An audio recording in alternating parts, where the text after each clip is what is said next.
And we're live. Cool. Episode 43, Mr. Robert Fox of Fox Reptiles. Like I do for every episode, I made a little show blurb for the posting that goes up to Facebook and things like that.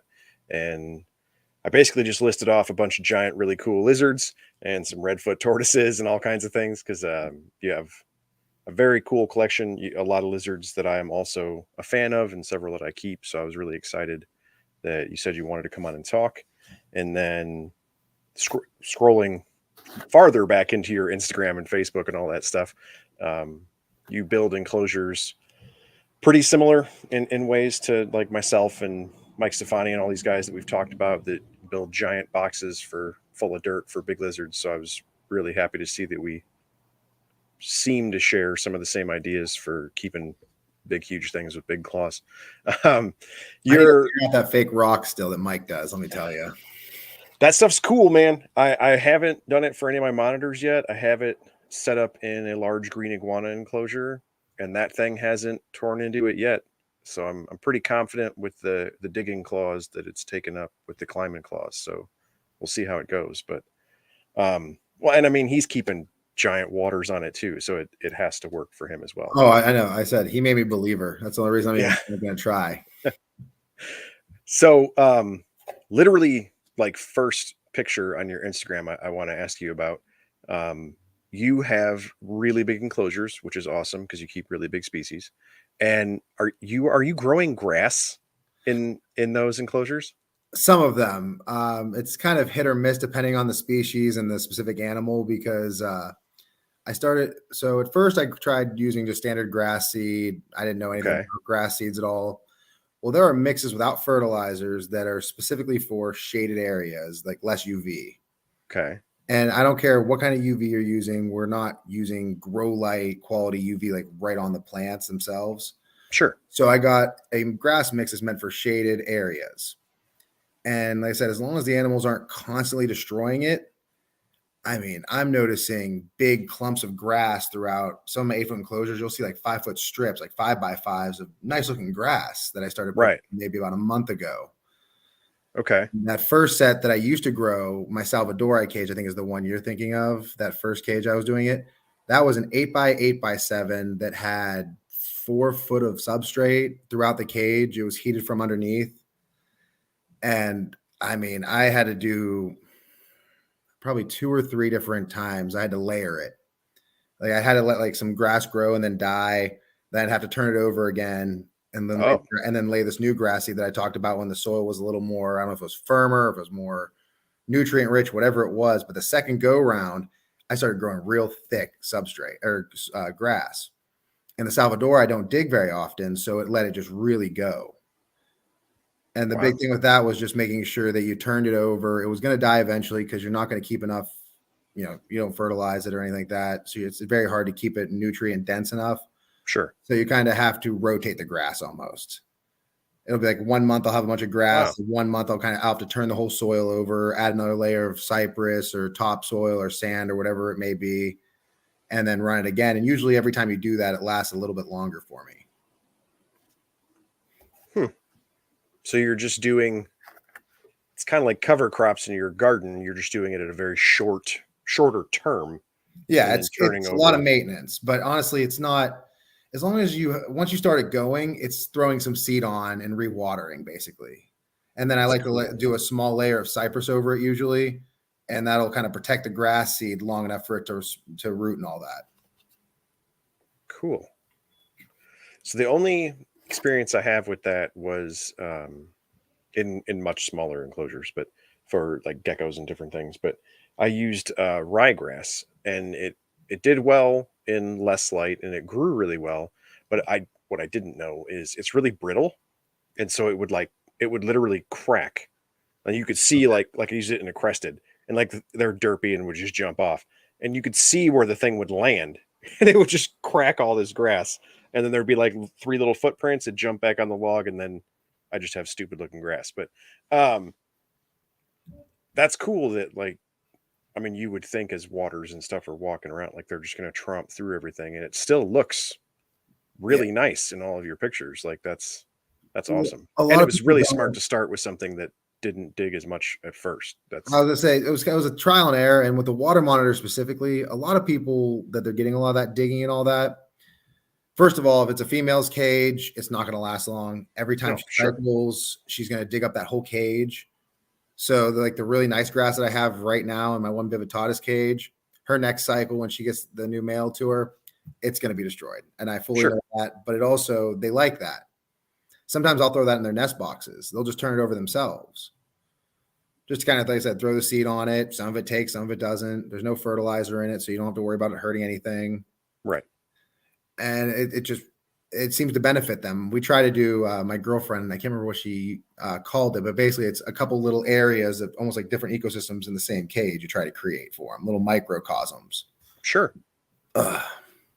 So like they'll have a nest box, they'll have big platforms that I said I want to do the Mike Stefani, like the rock on. I'm going to use yeah, these PVC platforms that I have. I'm going to chicken wire over them. The idea is, yep, and I'm going to lay that mortar, that yep, whatever the zoopoxy is that he has.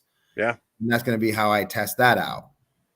very cool. So that's why I'm designing the cages I'm doing the way I am right now with the PVC platforms and the 2x4s. I'm designing them so that I can run the chicken wire up them easy enough next go round and kind of plan for the rock. Yeah, very cool. Speaking of those, the 2x4s and the platforms and things, are you how are you dealing with the wood inside the enclosure? Like, are you treating it, staining it? Are you doing anything to it? I get the pressure treated 2x4s usually. Okay, I went away from all wood as far as plywood is concerned, except for as I put it under the PVC layer for a base for the floors. okay, Makes it a little sturdier. sure, Oh, I can walk in, put 2,000 pounds of soil if I want to put it on there and not have to worry about it. okay, And then recently I put everything on casters, so that support has been real important. So I can shift my entire room in one day if I really wanted to. So that's what I was going to ask. Is you having everything on casters is a genius idea. The problem being that the way you keep big lizards is what you're going to do is fill a major portion of that box with really heavy dirt. So that's how you got around that is then you put the plywood as the backer then to Yeah, give you usually that what I firm it do up. is okay. So usually the reason most people don't use OSB is the pine. You have to worry about any kind of toxic oils or anything leaking into the cage in some way. For If sure. you're using that as an outside layer on the floor underneath the layer of non-toxic PVC, there's no contact there. You seal it, and you have a very sturdy floor. Then, Yep. I mean, like I said, I have a 4x2 nest box in every cage minimum, and those have easily 500 pounds of substrate in them, each one. And there's Hmm. no warps, there's nothing. Very cool. So now was that same way? Was that a trial and error as well that you gone through iterations of this where Yeah. you have the dirt eating through the plywood and that 2x4 didn't work and this is what you've come to now? Well, I first started I had a freeze. So everything you see right now, besides maybe three, four animals, I've acquired since 2017. I had a freeze in the November of 2017 that killed all of my animals. I was breeding some Bala Bivitatis. I was the only one in the country doing that at the time. I had Brad Salzwedel was calling them high contrast, but people call them gurus, Hmm. water monitors. I mean, I had almost exclusively Salvatore with a handful of Rudi and a handful of tree monitors, basically, that had all passed away at incubators. I was basically where I am now 6 years ago, and then had to reacquire what I have now. So Right. those first cages were all built into the ground, basically. Those were my biggest abominations to have to rip out. That was my first learn about having to move stuff. Right. We were putting, so I had an outside building. We were putting four-wheelers that we had winches attached to them, the Can-Am 500s. We put Hmm. those through the windows to attach them to these cages, to shift them to the door so that we could pop the walls off, take all this soil out, because we had never really thought about what are we going to do once they're there. Right. Moving wasn't a thought. I was like, oh, I'm happy. No one ever plans on leaving. Right. Yeah, I left within a couple of years of building all that crap. Right. And so that was my first thing where I was like, okay, I cannot build this directly into anything anymore. So then, thought, and I wasn't using as well the treated stuff. I was using more dry lock, and I started using more pond liners on the bottom, which I thought was ingenious. I was like, oh, I'm going to be real good here. I'm using a pond liner now with that Salvadorite cage I talked about at my next house. Right. Worked great for about an extra year. So about maybe 2-3 years it lasted. I had a female Salvadori while nesting go all the way to the bottom, dig through the first layer, and I didn't realize this, which let water and moisture get into the wood directly. So that her second cycle, when she went back to the exact same place, she went through 3/4 inch plywood that I never planned on her breaking through because it had rotted. Right. And I had a loose, gravid, pissed off mad Salvadori in my room that I That had to, sounds fantastic. in a cage that couldn't water for about a day. Oh man. So, like, you had to modify that whole wall, get underneath all that Of stuff, course. Yeah. rip out, like I said, almost 2,000 pounds of substrate, lay a PVC floor on top of that other old floor, change the wall. It was a process. Yeah. That's when I said no more wood, PVC. And then I had to move to this house that I'm at now. This is where the casters, I was like, you know what? If I would have had casters on all my stuff outside, I could have moved so many more cages so much quicker. Right. Just out the outside, specifically the outside ones. The ones in my basement, I would have had to take apart regardless. Sure. The outside ones, I had a whole outside building that I could have just pushed into a U-Haul. Right. I was able to do it with 2 cages because there were new ones I put on casters. So I saw that it was that easy, but the rest of them were not built that way. For sure. So I dumped it all into PVC and casters this time, burnt all the old wood. And like you said, kind of went to, I might say, my next step in this process. Yeah. I mean, that's, when you're keeping big stuff and keeping it appropriately, like everything is exponentially more. They're bigger, they're stronger, there's more dirt, more water, it's hot.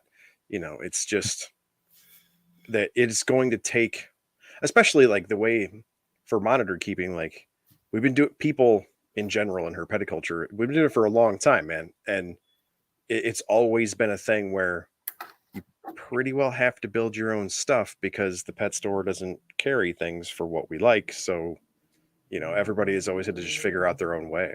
The pet stores make things that look pretty. I always said, you know what? They give me really, really good ideas for some of the stuff I wanted to build. But like I said, I don't like to throw his name out too much because it seems like he's become a pariah. But the Brad Salzwedel was a big mentor of mine early on in monitors.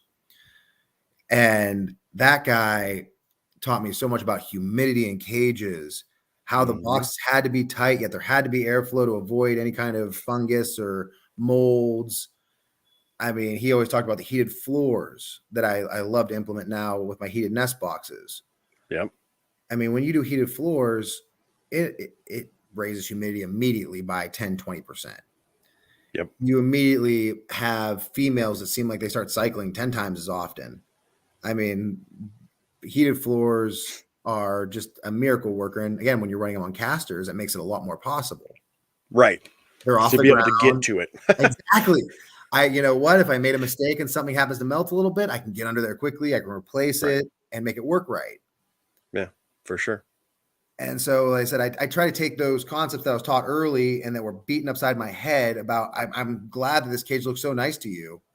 Now close that top. Everyone thinks I just hate fish tanks. I hate fish tanks, or I hate grow tents because I hate grow tents.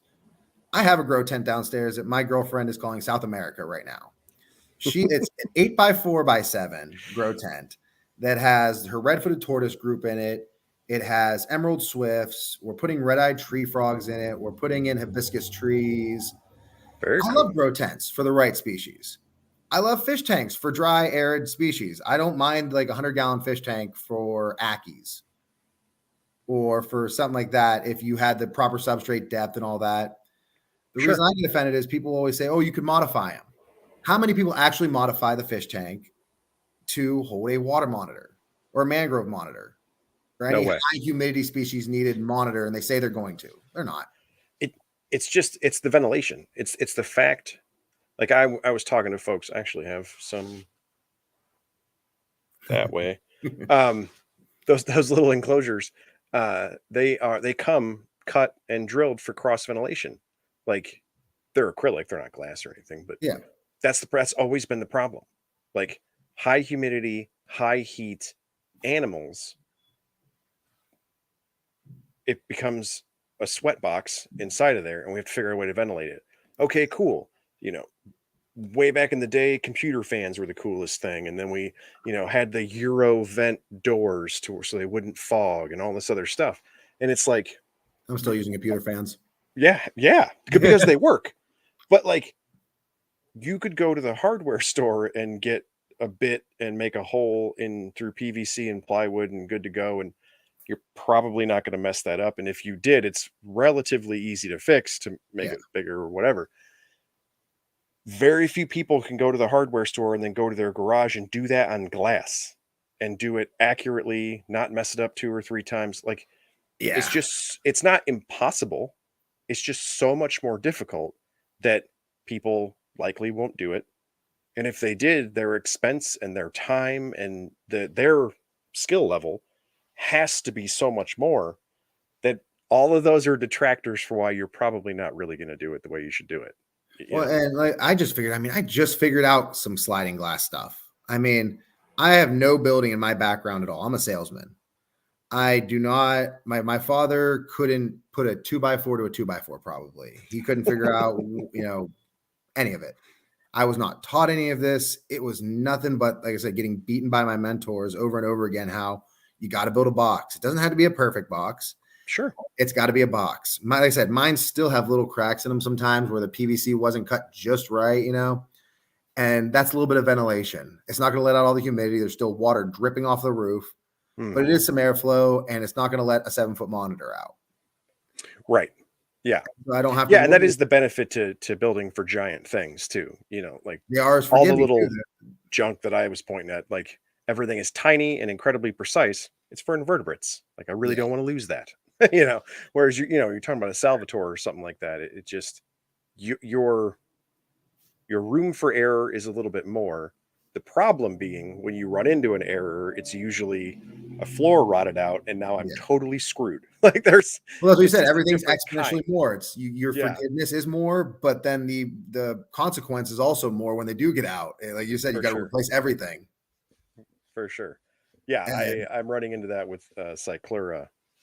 Same way. One of those like, oh, I built this, it's good to go, and I never thought he would get there, and then he got there and just ripped the floor out because he can. I'm like, oh, well, it turns out I don't know as much about those as I thought I did. Okay. And make sure you have a second cage available for those. One thing I learned is they do not cohab as much or as well as most people think they do. No. There's a lot of reintroduction with those. Yeah. Outside of breeding season, unless you are building what like Ty Parks has outdoors, like a 20-foot cage, you're not going to be able to keep these things year round together flawlessly. You're going to have a second 8-foot cage next to it. A lot of people see how I cohab and they say, oh, I'm glad to see I can put these two together. First of all, stop right there. Your animals are not the same as mine. I have multiple animals of the same species who do not get along like this. Yeah. I have some that are very individualistic. I had a Sumbawa female that I had produced that only liked a guru male who got killed on loan, mind you. Yeah. She attacked every other male I ever paired to her. No idea what he did or what he did right, but he did it. And you always have to I have a cage for every spare male. So that anything goes wrong, they can all go into these other cages. Sure. That is a huge fallacy that people think like, oh, I get tree monitors. They're always going to get along. Female tree monitors, at least the greens, Persinus, are the most violent nest guarders I have ever seen. Yep. I had one female kill two males simply because I was a day off in pulling them. Yep. Or this last time was Celebensis. This female let the male stay in her cage till damn near the last week the first time. Not this time. This time, man, it's looking like she waited till the last day of her cycle and decided she was done with him. Her last breeding day was the 31st of last month, and she's due to drop any day now. And she had kicked him out like on the 1st. I watched her attack him. You got to have cages ready for that. For sure. Well, and my big mistakes. People really just don't account for especially when you talk about things like, waters and dooms and Rudis and all these different things that live in some connected way to a waterway and edge of the waterway and they're really big ditch lizards. Like, well, then that offers them the ability to travel significantly. Most animals travel significantly in connection to waterways. That's why it's a really great place to be when you want to eat them. So big lizards are there, and people, it's just not something we ever consider, like, yeah, she's going to hook up with him. We're going to do our thing. Cool. I found my nesting area. You need to keep on going down the river, buddy. Like, this ain't your spot anymore. And that makes sense to people. Like, yeah, of Yeah. course. Except 8 feet away is as far as he can go. And because, especially with monitors, there is a much higher intelligence level with those animals of learning routine and having a territory and understanding the concept of the box that they're in, I suppose would be Yeah. a better way to say that. um so once she gets into that mode of I need this space to be mine, you're also dealing with an animal that is aware of the fact that it is in a box. Like, it she has a concept of her available space. Yeah. And so she knows that, well, we need to fight hard, and or in the case, especially the green trees, um, they'll just kill them. Like, nope, we're out of space, which means we're out of resources. You got to go. Like, they're fully aware of the limitations at that point, and that is going to be the result. Um, it it a lot of folks I think, come to monitors from other things that just inherently are going to be smaller. Especially if you're coming from lizards, it would be rare that you would come from cyclura and then only get into waters or something. That'd be a weird transition. You usually go up in size, kind of. Um, I went up and then right back down. Let me tell you, I went down. but like, we've all heard the same things in herpeticulture when we're starting with little stuff of visual barriers and creating their own space and multiple burrows and da da da, and like, yeah, man, for like any number of geckos and stuff, that works really well. For agamids, for all sorts of things, really large iguanids and large monitors, unless you're operating in a facility, that it is not possible to do that, I don't think. It's really not. And like I said, a lot of these, the reason I said I don't want to hear about 8x8s anymore. A lot of my water monitor cages I built recently in a very standard 8x8 size, which made it easier for me to build a divider where the 8x4 is lined up. Yeah, So of course. that, now I don't have to go diving in for a fight like I had to go for about 2-3 weeks ago. I took in, so I started doing breeder loan with a gentleman named Trevor Ludwig. And he had what we believe is a coral albino male and then just a normal Vividatus female. Brought them in on loan. Female looked like she was already cycling. He said that she had just started swelling, sounded like the perfect situation. Put the male with her, the albino with her, they locked. I'm like, oh, great, great. Week goes by, female ends up laying her eggs that I only caught because my cameras froze at midnight. And I was checking my cameras for the night before, and I saw an egg drop. Oh, So I go in there, check her nest, and she's finishing up laying eggs. She laid these eggs. The albino's in there. There's no fighting. I think everything's great. I pulled the eggs. There's no problems. Fed her. She seemed no problem.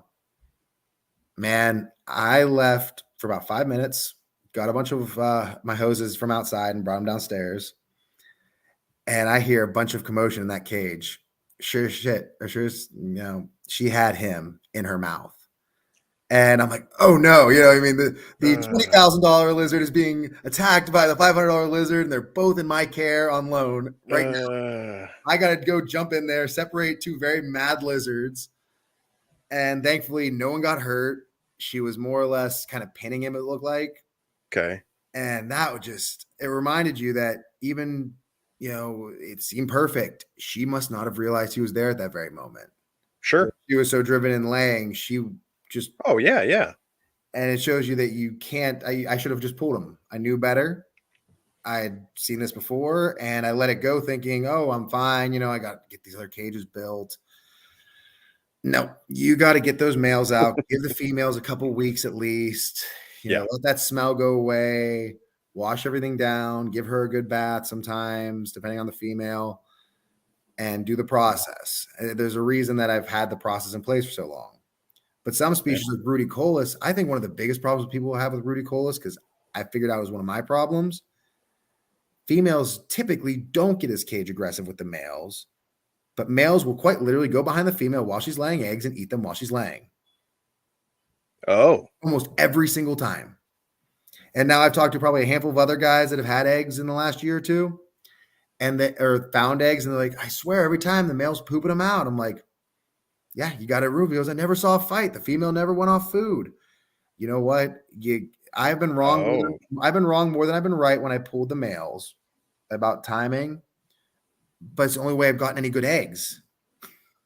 I mean, I've only gotten one clutch that didn't wow. get eaten. It's the one in the incubator right now. The Borneo pair.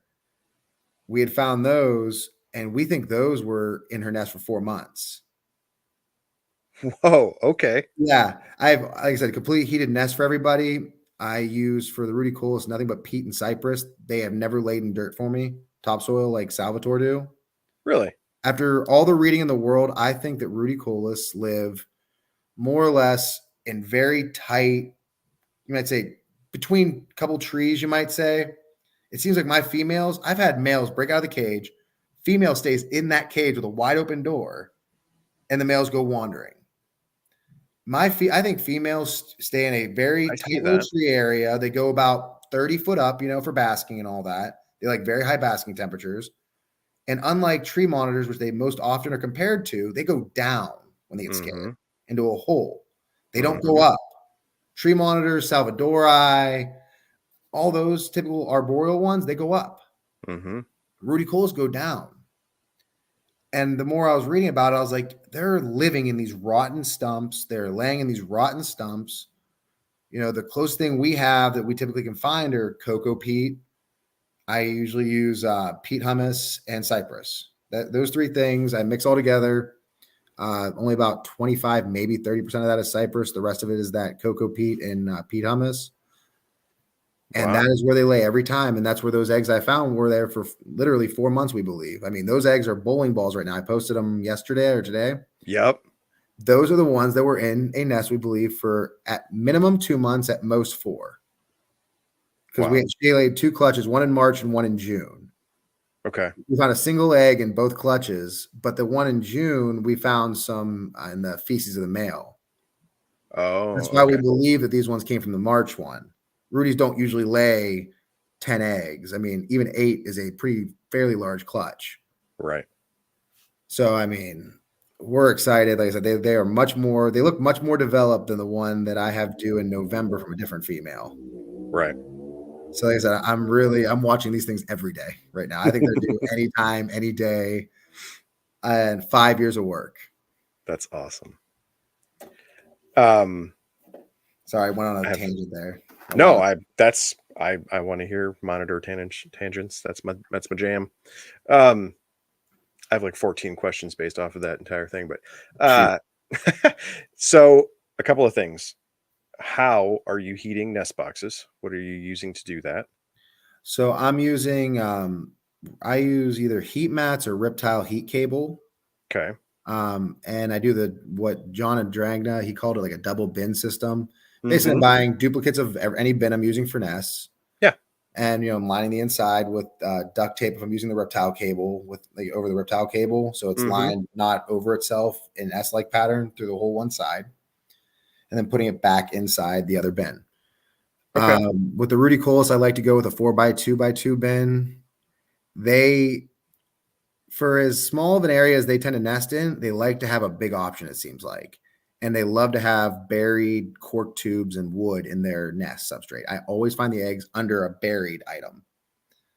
Oh. That's why I was talking about, I believe they lay them in those stumps that are rotted. I think they find a hard part of a stump. They dig into the stump. They find kind of a less rotted area that has rotted stuff underneath of it. Mm-hmm. It's going to keep rotting. It's going to keep warming it. It's going to keep thermoregulating it.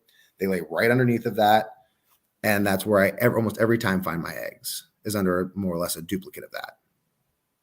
And that's Very cool. that's 3 different females now. And We think the first ever one, when we found these 7 eggs, we think the first ever one actually might have hatched in the other cage, in Athena's cage, because we found an egg that had no liquid in it, a perfect slit out the top, and we never found the baby.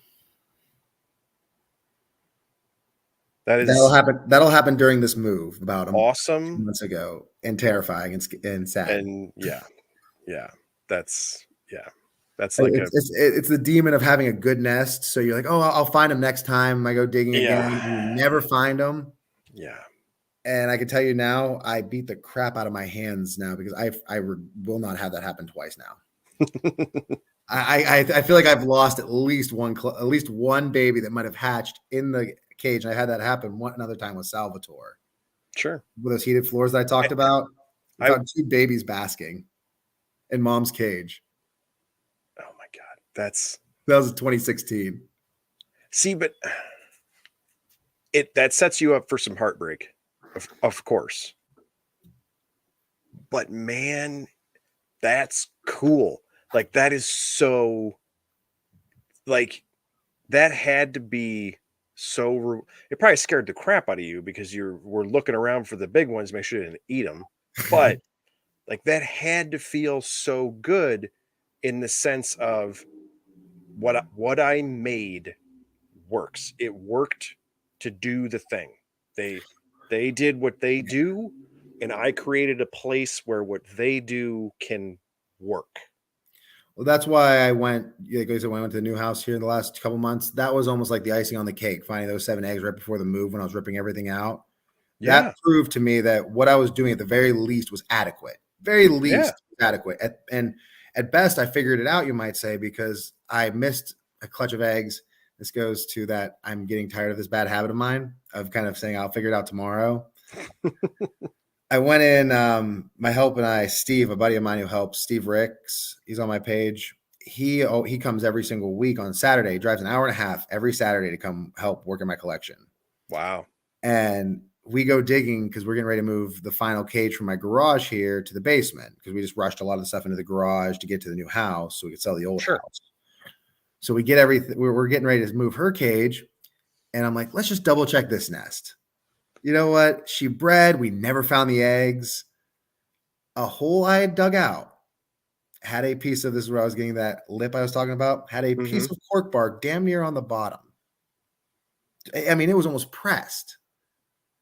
And there were 3 eggs sitting right underneath of that were burnt out because they were right next to the heating element. That's why I have all the bad luck stories. It feels like in the last year for all the success I've posted, there's been just as much where I want to kick myself. There has to be. There has to be. It's the downfall of a large collection. It really is. Animals are so rewarding and also soul crushing. Like, but any laziness. That's why it's rewarding. Like if you just showed up and were like, yeah, I produced them and I'm awesome. Like that'd be cool, you know, but it probably would not feel as good as having 5 soul crushing stories and then finding babies basking on the dirt. Like that's the problem though. I had that's none epic. of those. I had none of those soul crushing stories from 2015 to 2017 before that freeze when everything was starting to breed then. That's when the Javan bivs had hatched in the cage. And even that compared to what happened here was nothing because I found the live babies. And that was my least success. I mean, the first time I tried to breed some ball was 10 for 10 on the first clutch. And I mean, we had Persinis hatch here, first try. I was like, oh, I could do any of this. I could do anything. Dude, when I finally got here, I was like, I know so much. I failed so much in the last year. John Dragna was like, I've never seen someone have so many incubation errors as you did in the last year. I'm like, I don't want to hear it right now. Thank you. Thank you for pointing it out. More reason to use your Sims. Yeah, I get it. Right? Are you trying to sell me right now? I'm really sad. No, let me tell you, it can be a life-saving product for some species. The water monitors. Oh, yeah. Those things, they might as well be automatic in a sim. Yeah, the Rudis seem like early on, they need a little less moisture than the Sims give. And then I increase. It seems like they So I start with hatch right now with the Ruticolis. Okay. They do great on the hatch right for about 2 months without any additive water. Then Okay. usually I have to add between 20 and 40 mLs of water. I use my little kids' little measuring cups, Mm-hmm. depending on, because usually at that point I might get one or two that are starting to dent a little bit. And then get the water right, and then you don't have to mess with it again for another 2-3 months. It's kind of like with vermiculite. You might have to mess with it because there's such a long incubation Mm-hmm. and I'm always eyeing over them, watching and making sure anything is happening, and any of the ones that were laid around the same time, making sure they're not drying out. But it seemed like that method has worked good for Ruticolis for me when, for some reason, I couldn't get them to work in the Sims like I do with the Salvatore. See, I think that makes sense though, going off of your theory about the logs and things like that, because if you think about water monitors coming out of, their territory with some form of a body of water, and their territory in relation to that. If they're laying in the ground, the likelihood of that being more or less uniformly moist based on groundwater and precipitation and so on and so forth, Which is pretty stable in prob- Indonesia. probably It's pretty high, right? yeah. Whereas with your theory of jetting up trees to get all your energy and then scooting around in the bottom and diving, Yeah. that is actually, like, even though that those logs and trees and deadfalls and things would be rotted and whatever we would think of that, it's still above actual ground dirt level. And so it's generating heat with that decomposition, so that would dry out and then be much more, the moisture there is going to be way more dependent on rainfall and things like that, as opposed to a big old dirt lizard, just digging in the dirt. Well, and So I mean peat that tends to that be makes sense with fluffier your too. your And peat, theory. peat tends to be a little fluffier too. If you Yeah, think about, my Salvatore like to lay in a sandy soil. sure. My Ruticolis, like I said, with that peat mix, it's real fluffy. Mike Stefani sometimes says, he talks about, he goes to his magic log that he digs up for a lot Hmm. of his nest boxes. This reminds me a lot of what I'm talking about with this, where Yeah, is similar. I believe it's a very similar texture, basically. And I that think makes sense. that's what I think the Ruticolis are looking for. I think they look for that texture, that feel, especially when you're working with the wild caught ones like we are. I feel like Right. we have to match it a little more with that first generation. Sure. Captive bred Rudies might nest great in a water monitor setup, honestly, because they love water. They love swimming. They love climbing. They're typically down in the dark areas more. I always tell people half my cage is black. The whole bottom half Hmm. is black.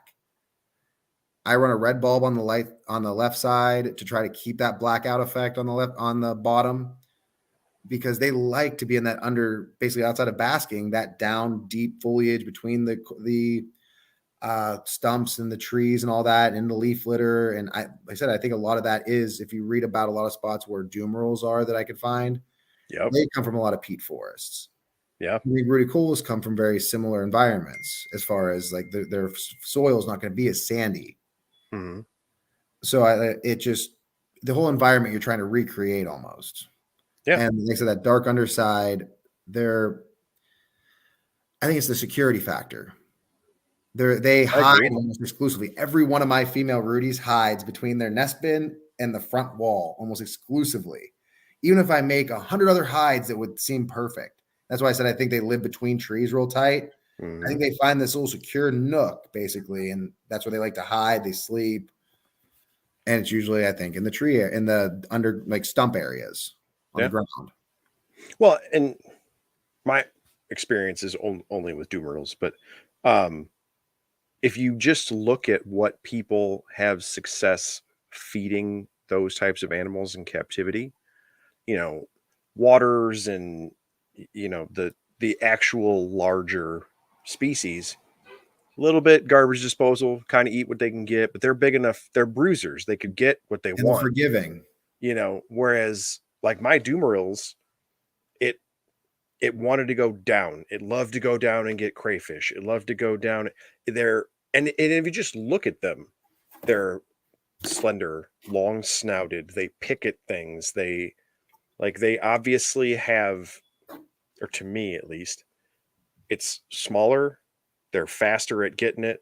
They're not bulldogging stuff like waters are. They don't have the grab things, and get it like a big male water does. It was just when I look at between my male water and the Dumoril's, like it's just totally different in how they interact with things, how they do stuff. And then yeah, if you're gonna wedge in, get down, jet up that tree, get as warm as you can get, and then you're just picking stuff around here in the low leaves and the dirt and the mud at the edge of the water and what have you, like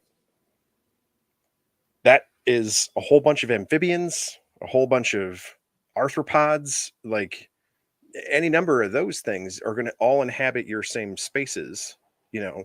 Whereas if you're a water big enough to like get out on the sandy shore, and dig your nest and do your thing, well, I'll grab a fish, grab a bird, I'll just grab whoever shows up because everybody else is coming to the shore too. Yeah. It's the same area, but how they're interacting with it.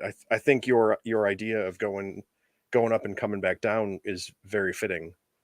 Well, and like I said, I think if based on what you're saying about doom rolls, because I have very, very minimal knowledge of doom rolls, I said is more when I was researching black roughnecks, you get some brown roughneck stuff, you get some black Sure, roughneck stuff. of course. We're trying to take it all in more or less. I would say they literally are a perfect mix between a Doomerolls and basically a water monitor, you might say. It is the right in between because they do Rudy's will bully things. They think the males especially think they are trash cans. They come running at the cage window like any Salvatore I own, ones that hate me. When they see me, they come running at the window, nose, like I have a bunch of videos of BT, the one female. Mm-hmm. Her name isn't very flattering. There's a reason I use the acronym. I mean, she is 12 years old, that active, give or take, 12 years old, give or take. She's that active. She lays every 60 to 90 days. She's the one I missed the 3 eggs from when we moved here. And she will fly for food. Hank, one male that hates me, he will fly for food. The really, really social one, Athena, flies for food. They are very Salvatore-like in their feeding response. But again, that's one of the reasons I don't think they last very long captivity. I don't know of many besides in my collection that are over a decade old. I have two or three right now that are over 8 years old for everything we can gather. And like I said, one's around 12. They, I believe, have the capability of overpowering things and have the response to be amazing. That's why they're always so obese when you see these monstrous ones in shows. I think the only time you have a 5-foot Rudi is when they are massively obese. I have no animals over, I think my biggest one is something like 48 inches even, maybe 50 inches. Okay. And he came in relatively obese. Okay. I think they have to get a decade old before they get that big usually. My one female Athena that was my most prolific egg layer before she got a little bit heavier, she was 2 years old, something like 27 inches, I think we had her written down at when she dropped her first clutch. Wow. It's not a very big animal. When I talked to John, I can't remember his last name for the life of me. He's over in Hungary. He bred Rudi Colas. When he was talking about his females, they usually bred around 24 to 27 inches. Is when they started breeding for them. I believe that even though they have the capability of taking on the big prey, I believe they eat a lot of birds. Like I said, they're around the trees a lot. They're in the stump areas. They do feed probably on a lot of different bugs, a lot of different rodents. But they're, like I said, a lot of it I think is birds. I think that's why they have a longer snout than Dumerol's and Salvatore. I think that's why they have the rough necks that they have and all that, so they can wedge into those holes that they're also hunting in. And predators can't get them out. I believe there's purpose to that build, and they are just a perfect mix, I believe, for captivity. They're one of those species I genuinely believe, kind of like we hear about Bengals sometimes, where they were so good for like in captivity. They were awesome. They were easily kept. Why aren't there any more? Because people, the few guys who actually cared about them, stopped producing them, and that was it. And I really believe Rudi Colas can fall into that really easily. But they're so suited for captivity. I think captive bred specifically. Wild caught ones are very hard to acclimate. Right. Don't do as well in captivity. I believe captive bred, they'll easily do as well as Salvatore. Because Athena is my only one that I got as a baby this big in 2017. And she's as social as any monitor I own. she doesn't care where you move her to. She might take about a week where she gets a little funny because we moved to the new house, and then all of a Sure. sudden she's back on my head again. They are every bit as social as Salvatore when treated properly. Very You see Tom Crutchfield a lot of the times. A lot of guys bash him for some of his I don't know, his past or something. He does amazing stuff with some of the big monitors, and he has some Rudi and some real large cages that are also socializing very well. He seemed like he brought his in a little bit younger than mine were when they came in. well, and I think they do acclimate well. My point being, I think they would be great for captivity. yes, agreed. More so than 7-foot Salvatore. Yes. I have like 4 things after that, but anyway. Yeah, I'll shut up. You can give me a few questions here. No. I want to hear it because I'm a mid-size Indo monitor nerd, and I have been since I was like 15, and I'm one of those guys that was like, why are we breeding? Like, we have bred black waters and croc monitors. Bunches of people have bred those like super successfully and produced tons of them.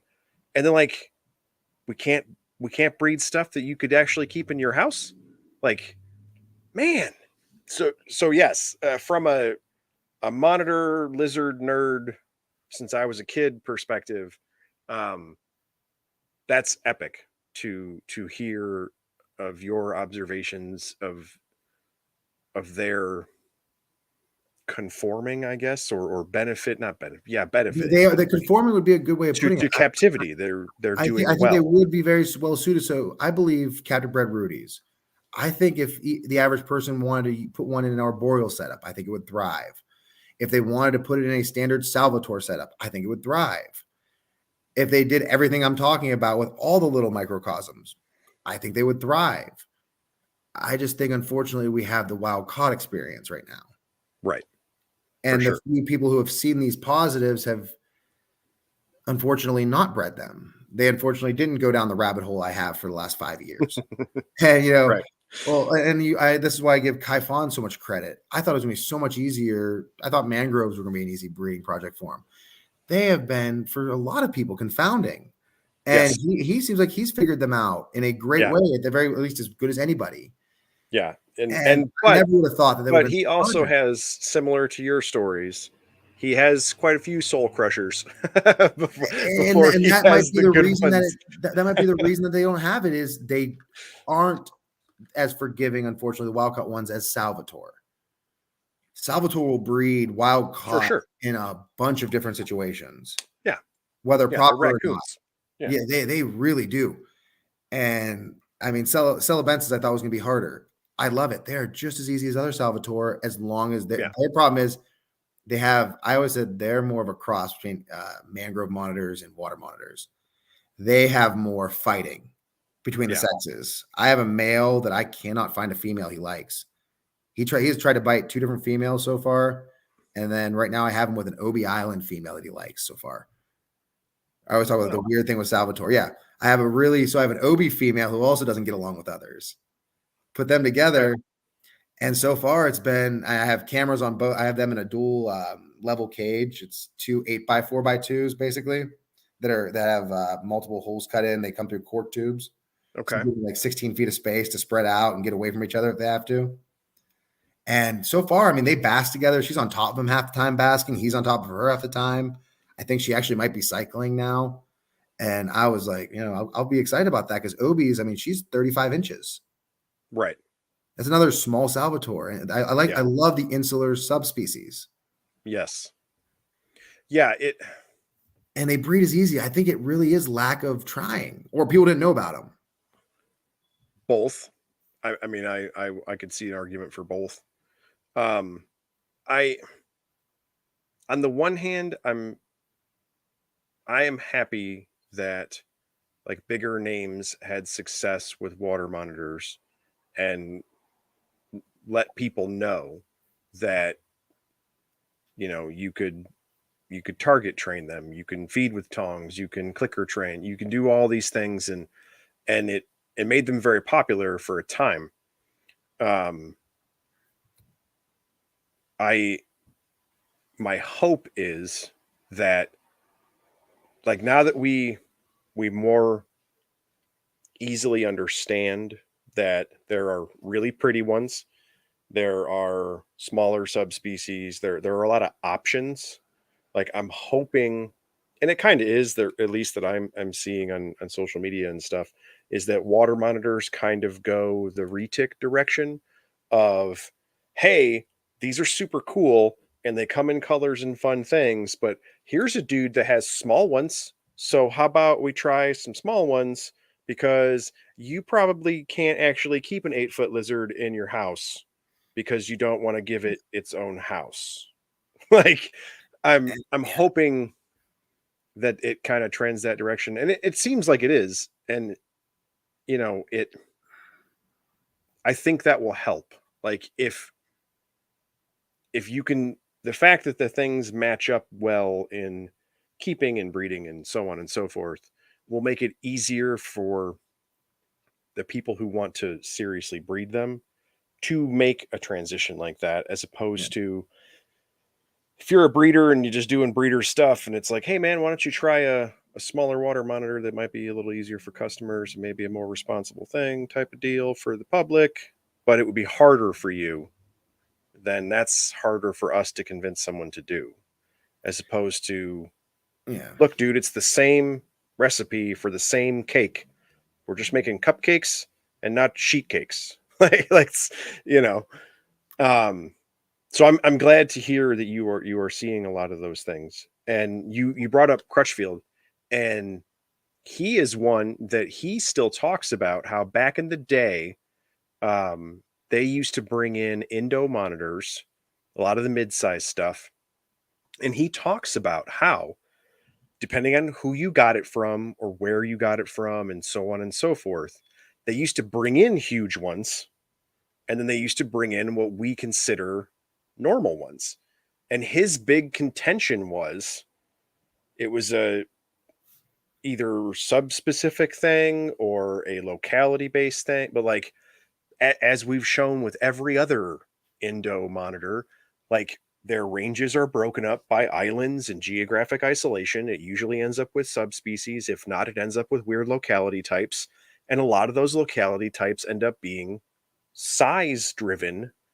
And then secondarily, there's color and blah, blah, blah. But like his big thing, and I've heard him speak on it before, was a bunch of guys like in our set who have been into monitors for a long time. We all saw pictures of Dumarils and Rudis and all these other things that were really big.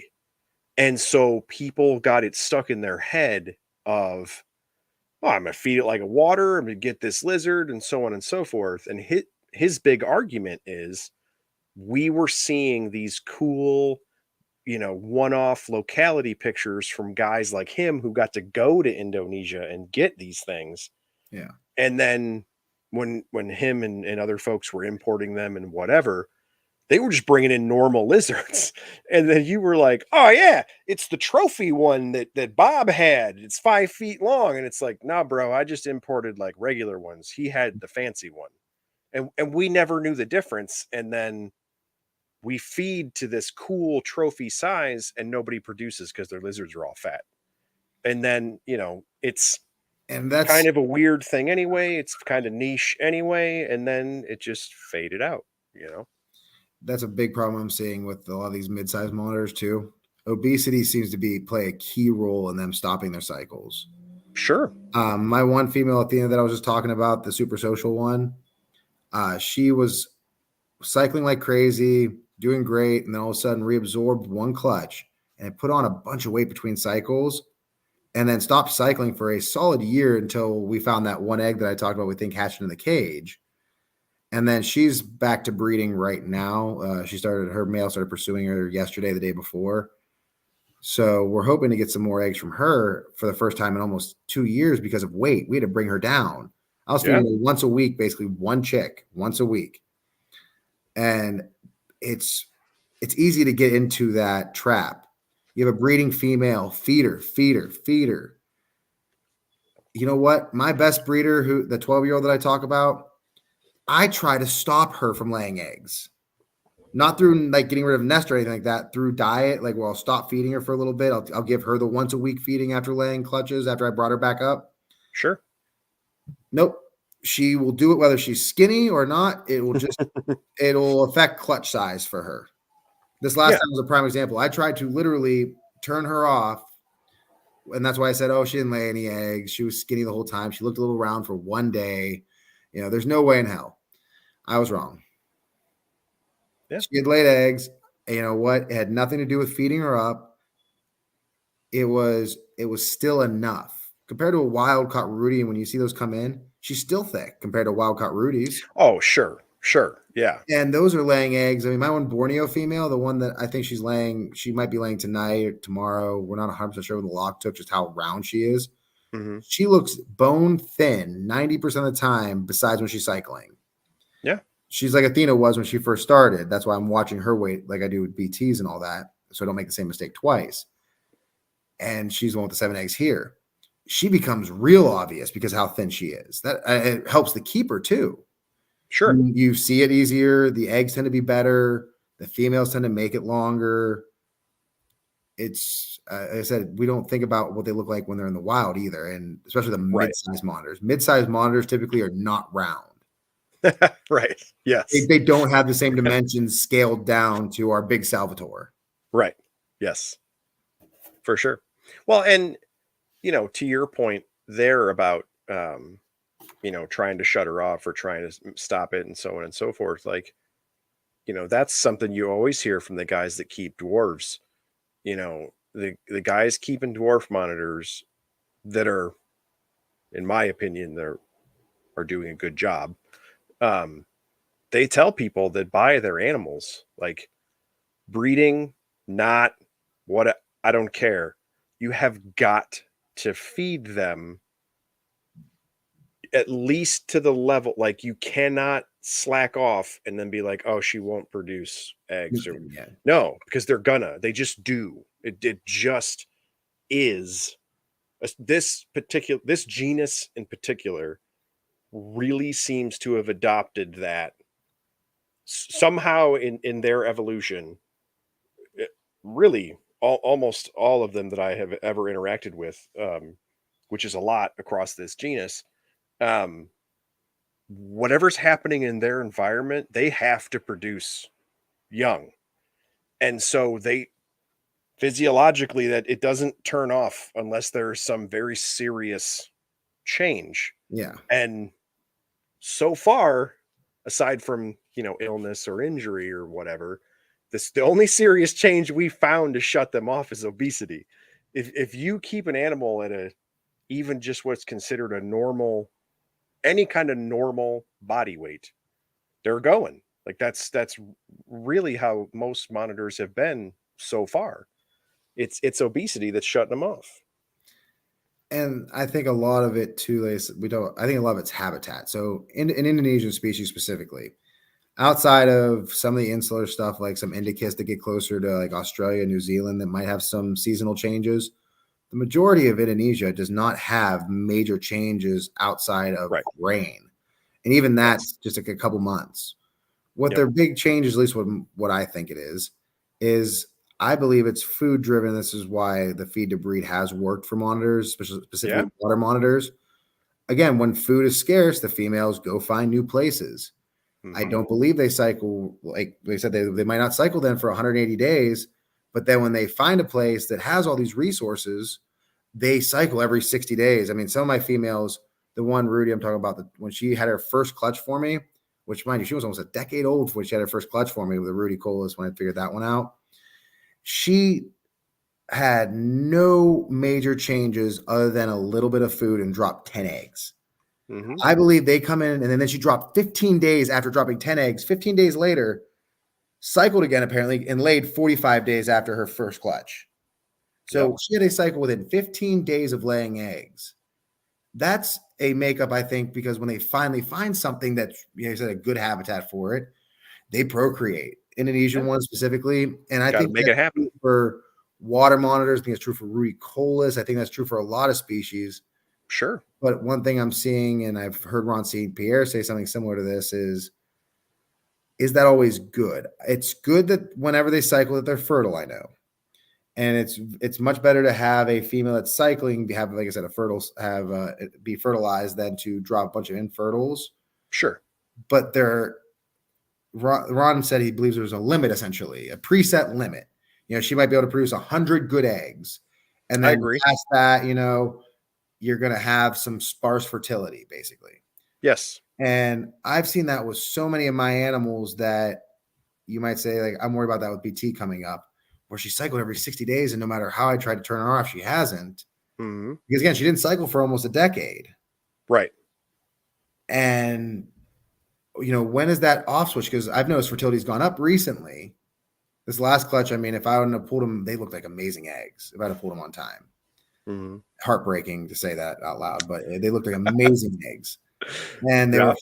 were, finally seemed like it dialed in. But it's like, how many more of those am I really going to get when she's cycling like this? In the wild, Right. there would be something, I believe, that would turn them off for at least, 100 days. Right. You would figure there'd be some hardship, something, more animals Sure. coming to the area, so less food, whatever. And in captivity, we don't have that turn off because of our mindset of how we believe they should look. Right. So they're always in Yeah. that It's prime shape. hard to quote unquote treat them bad.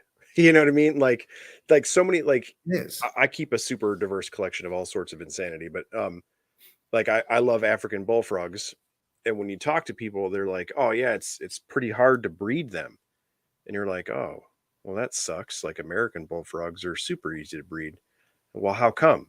And they're like, oh, you basically have to dry them out like beef jerky and let them fight each other almost to death. And then they breed great. And it's like, oh, well, I never want to do that. So I guess I won't breed those frogs. Like that's, it's one of those things where like, if you get an Aki or something, you get one of these high activity little guys that they chase bug, they're go, go, go, go, go. And you're like, yeah, cool. This is what we do. Like, this is great. Look, muscular, looks healthy and bang, bang, bang. Yeah. And then the result of that is internally, bang, bang, bang. Is that eggs or sperm or whatever? Like, gotta go, and so it, you almost need a little bit more of the like the North American colubrid type keeper folks, the carpet python type folks who, it not the same in the sense of hibernation, but their willingness to be like, hey, less for you now. Like you got to have some lean months, you got to have some lean time or what have you. Because even those guys, when you listen to folks in the snake side of the house talk about things like, for new people and for people that have been doing it for a long time, that still scares the crap out of them. Like trying to slow your stuff down, turn it off, let it chill with the recognition that that's probably better for their physiology to de-stress in the long run. That's still pretty scary from the keeper aspect of things when you know that this thing wants to go, wants to hammer food. And as I said, and then what do you do? One of the bigger, another fear from the breeder side, if you turn them off, can you always turn them back on? Right. True. Yes. So when you talk about some of the harder to breed species, we know what Rudi is. Say I did actually do a good job, stopped BT from one cycle, and then one of my biggest fears was when I thought she hadn't cycled, is she going to do it again? She's Right. 12 years old. Right. I'm going to just shut her off, Sure. And I mean, because you don't know. That good for her then? If she never does it again, was that good for her, or will that shorten her lifespan? Because like I said, she is right, 12 already. Because you're not going to know until you're 20 when you're still hanging out with this lizard and she looks good, but she didn't ever produce anymore. And then, exactly. That's, which sucks, but like, I don't know. That's kind of how that has to happen though, right? Like there has to be a guy who says, I produced every 60 days for 5 years. And then now this lizard is 20 and she's fine. Or there has to be the guy that says, well, there's lots of water monitors. You know, There are a lot of water monitors that, like I said, I talk about Brad a lot because I know a lot of his back, as far as the back of his age of some of his stuff, the background of some of it. And he had a bunch of animals in their late teens breeding just fine and cycling. He was talking about how he'd stopped pairing some of them. And these right, females were like 15, 16 years old would still produce partially fertile clutches from sperm retention. right. And so, are we wrong? Because that's funny. Is it then you wonder what the other thing is in the wild? If they happen to find, you might say utopia for a monitor lizard, would they just happily breed for 25 years and basically pass away? Because I know when I talked to Catherine Brown recently, about one of my fears of Lucifer not being able to breed because he's getting older. He's 11 years old. Hmm. I worry about eventually not being able to pair him when I really would like to have one of his babies to have, whenever he does pass. Of course. And Or to send she to a her, lizard her, her podcast she host, mentioned about whatever. how she had a female tree monitor who basically laid until she passed Yeah. I and mean, was if you perfectly look at fine it until from, the final cycle that she couldn't. Basically, they can until they can't. And she was almost 20 years old. I mean, if you look at it from a natural history, the purpose in nature is to pass on your genetics type of viewpoint. Yeah. I mean, that, right? Doesn't it, like, geriatric stuff is not a thing in nature? Like, there aren't any old people lions. There aren't any old people fish, right? Stuff eats you because you're slow. And nobody gets old, right? You usually die in some very graphic, not cool way. Um, Especially in the wild. it's the few things that we are aware of that become what we would consider geriatric in the sense of humans are gigantic. There's really old elephants and really old whales and stuff because nobody can kill them because they're huge. Like, if you're small enough for something to kill you, when you get old enough to be slow, it does. Like, that's kind of how that goes. Like, so it makes sense, from a varanid skewed perspective of things. I mean, they produce like insects. They just pound and pound and pound eggs, but they're so far from what we've seen in captivity, if you provide the nutrients and the calories and things, like, their physiology is able to withstand it.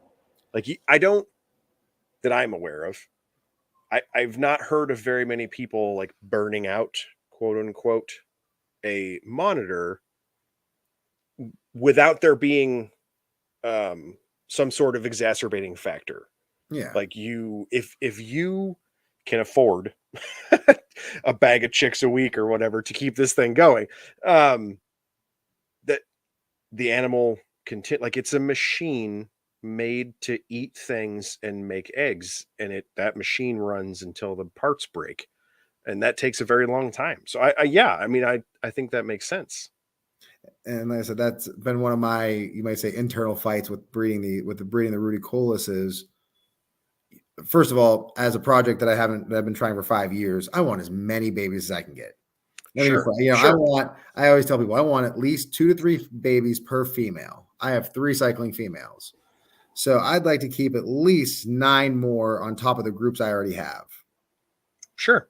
And all like it's conflicting because you worry about the long-term health. But then like I said, I talk about my 12-year-old female who cycles regularly, is as old as any Rudicles I know of right now in captivity. And she is active. My Lord, she's a bully to every male that ever goes by her. She flies, she is first for food. She flies around. She earns her nicknames. She is the only one that I am sure will bite me if I have anything around that smells or looks like food. Go in for a water bowl. Got to make sure you kind of use a little snake hook to kind of keep Sure. her nose a little bit away from you because she will shoot across that cage and bite me right on the hand. Well, my And that's at response 12 years old. my response to your being worried is, that's a good thing, right? You care about that, and I think that that's a good thing. It to me it says that you're like ethically in the right place. I appreciate it because, like I said, Caveat to that being, yes, I ethically, yes, I think you're in the right space by worrying about that, by wondering about that. I think that's good. However, what I my problem is that we don't know. We don't know enough. We know enough to know if we're mistreating things in the sense of like gross negligence or abuse and those sorts of things. What we don't know enough to say, like, I don't know, it's too much of our viewpoint, right? So if you have a female and she stops cycling, but you get another 8 years and she's 20 years old and then passes away from old lizard things, um you will have benefited greatly because that's awesome, and you have a pet lizard and yeah. all of the good things that we enjoy about herpeticulture. Cool. the but you didn't continue that species, you didn't continue her genetics, you don't have any progeny to show from that, and it's, I don't know, man. It's a hard thing, like, because so much of herpeticulture like poo poos on breeding and it's just getting money out of lizards or whatever stupid crap. Is it And really great care if they're not reproducing? I, that's my They thing should be doing is everything, not just a couple things that you feel are the best things. right. And it's, but I I love pet keepers and like people make fun of beardy moms or whatever. Like I think those are some of the coolest people we have because I have bunches of stuff like a facility worth. Man, And I don't do crazy beardy mom things for all my stuff. I like to build naturalistic things and just let them do lizard and snake and frog stuff. And most of them don't care about me. So that's fine. I'm a beardy mom too. I have one right here from the rescue. But when I see someone who goes totally bonkers over their pet and buys a hammock and all this nonsense and stuff, cool, awesome. Like that bearded dragon will have the best bearded dragon life ever possible and not be eaten by a cat in Australia. So great, right? Yeah. And like both of those are good. Like I want I have a general rule when it comes to keeping like that's kind of helped me, you might say, clarify that for me at least. 'Cause I think I know what you're getting at. When I have wild caught animals, I don't believe those are pets. okay, yes, I agreed. believe I heard the term one time called a lot of venomous reptiles and some other stuff like that, zoological specimens. I like Okay, that term. Some people call them breeders if you want to really devalue them. I believe the purpose of bringing in wild caught animals is to produce them to make captive populations. I don't believe it's our job to poke them, make them nice, make them anything. Any wild caught animal in my collection is here to breed. It is not here to become social for me as a pet. yes, that Steve will tell verbalized you much better what I was in my hold head. that is ironclad for me. Now, that doesn't say I don't work with any of my wild caught animals. Pearl is wild caught, the Celebensis. I talk about Athena. If they show the proclivity to be social, I work with them. I will put the hand out, let them come climb on me. I don't like bringing them into rooms that aren't the same temperature almost as their cage. I believe that's one of the reasons we see a lot of random big animals pass as different pneumonias and whatnot, Fair, because they never will come into contact with temperatures under 75 degrees in the wild, a lot of these Indonesian species. fair, But I believe that this next generation, so say I produce a Rudi and I sell it to somebody, I believe it is perfectly fine to give it the beardy mom setup. As long as you're giving its basic needs, it has the 130-degree basking to 140-degree basking. It has the humidity. Beardy mom it. I'm sure it'll love it. What I wish we could get that would make us be able to go the next step with pets, you might say, is whenever we can either genetically test them right out the egg or however we got to do it, because I don't believe females are suited to be pets, female varanids specifically. They will cycle fair, without a male. fair. They require a lot more than the average person is willing to give to a pet as far as need a nest box. You will shorten its life if you don't. Agreed. I believe that male cat, if you could, in a perfect world, sell male captive bred animals to all the bearded dragon moms who want to just deck out the prettiest cage with minimal substrate, but has the proper humidity, that has a hammock. I believe that's perfectly fine. The whole reason we are breeding these is to be pets. Agreed. Yes. What is the whole reason of reproducing them to a point that you can't just keep them yourself? You're trying to sell them to other people. You're trying to further it. And somebody will get that baby Rudi Coles, hopefully, in a perfect world, and it'll drive further love for it because they beardy mommed it. Because I did the same thing with bearded dragons, uromastics, and corn snakes when I first started at 16. Yep. Those are my 3 big passions when I started. And I used hammocks. I used heat rods. I used so many things that are taboo now. Of course, everybody did. Everybody that has a sticker with a hot rock and a garbage can, you bought a hot rock 20 years ago. Yeah, yes, and this is why I was talking about everything's in context about Sure. the low tents or the fish tanks. Yeah. I am perfectly okay with somebody who has a captive bred nerd line water monitor that was captive bred, is 5th generation, and they are just touching it constantly and want to socialize it. That is the reason it was produced. Yep. That that nerd believed that water monitor was a great thing for captivity, so they kept that line going, and it continued. I hope to do that with Rudi Coles. I hope that it does get to that point where we're like, oh, they're too much like dogs. Well, that means we have taken their care so far and bred them so far that they're doing just fine in captivity, and we can take those next steps then. Yes. Agreed. It draws people in. It's the same argument with morphs. What draws people in? What brings the people that then develop the right mindset? Oh, yeah. Yeah. To try to downplay the importance of those things is silly. And that's why they've driven this as an industry for 20 years, for sure. Like I said on my Instagram page, I couldn't have been much clearer about it. I work with and breed what I believe would be good species for captivity, whether it's common like a king snake, or whether it's uncommon like Rudi Coles or Celebensis or other things like that. I work with what I believe the next person will benefit from. They'll be able to enjoy. They won't have to go through these hardships of the imports with Rudi Coles. Hopefully, it's a less stressed animal. I could be wrong. Sure.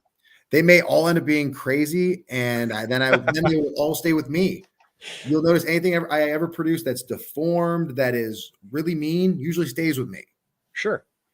They become those pets that I talk about that my girlfriend makes South American tents out of. Whatever it may be. That's a great part of this. And that's why I'm trying to produce these things. I believe Rudi Coles would do well with that sort of thing. I believe Celebensis. Man, my wild caught Celebensis are all but one very easy to deal with, very easy to handle. And they are the length of my sulfur's tail. If they might be less. Yeah, for sure. And they lay eggs. They said they're beautiful animals. They have all the colors of the big ones.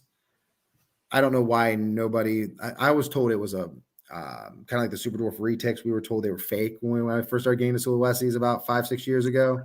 True. Sulawesi speckled water monitors, and everyone said it was a rumor that they got 4 feet. Right. And I've owned a lot of them. I've never had one get over 5 feet. There is also the downside of people were selling not legit ones. And so, I'm not condoning the bad side of it, but I'm saying the opposite had occurred with Sulawesi water monitors. I was told, like I said, by my mentors, by my friends, they were the ones that I liked. Simhatch, they're the reason I even got into monitors, was I saw what they were called at the time was Pinrang Celebensis. Mm-hmm. Simhatch, Alex over there at Simhatch was supposed to bring in a group like 6 years ago. And they passed away before they ever made it here or during the import process, whatever it was, didn't make it. I had just started getting into monitors. I had one, they called them Sumatrans. I learned the Macromaculatus. They're not even from Sumatra. And so I finally get my hands on lesser, the black ones they call Togianus now that aren't even true Togianus. They're Southern Sulawesi. I brought those and I was told, they don't stay smaller. They don't stay smaller. Well, my one female laid eggs at 36 inches long. She was in an 8 foot by 6 foot by 7 foot cage. She was fed as heavy as any water monitor I had ever owned, and she never got bigger than about 42 inches. Mm-hmm. And like I said, I've had many males now, and unfortunately, I lost a handful of them in that freeze that were bigger than any other ones I'd had, but they were still under 50 inches. Never Yeah. hit 5 foot. Yeah. I've never had a Javan Biv male stay under 5 foot. Right. Right. And those are so much more suitable for captivity. Yeah. And Of that's really course. one of the things I'm trying to push is bringing in stuff that is much more suited for it. So, speaking of things that are perfectly suited for captivity, tell me about your lizard that's longer than I am tall and is gigantic, and that you are searching for a girlfriend for. Lucifer. Because I I love them. I I am that kid that saw those and was like, "Oh my god!" Because man, you see babies in pet stores and they are beautiful. They're amazing. And when you see people, first of all, it's so rare to see people with adults. It's like lottery ticket rare to see people with adults that they have done well with that are not Looney Tunes. They're awesome. They're so awesome. Um, how like what is the plan? Like I know you talked about it a little bit before of trying to find a female, and you hope to get an offspring from him at some point and things like that. But like how are you going to go about that? Like that's Well, because it seems so rare.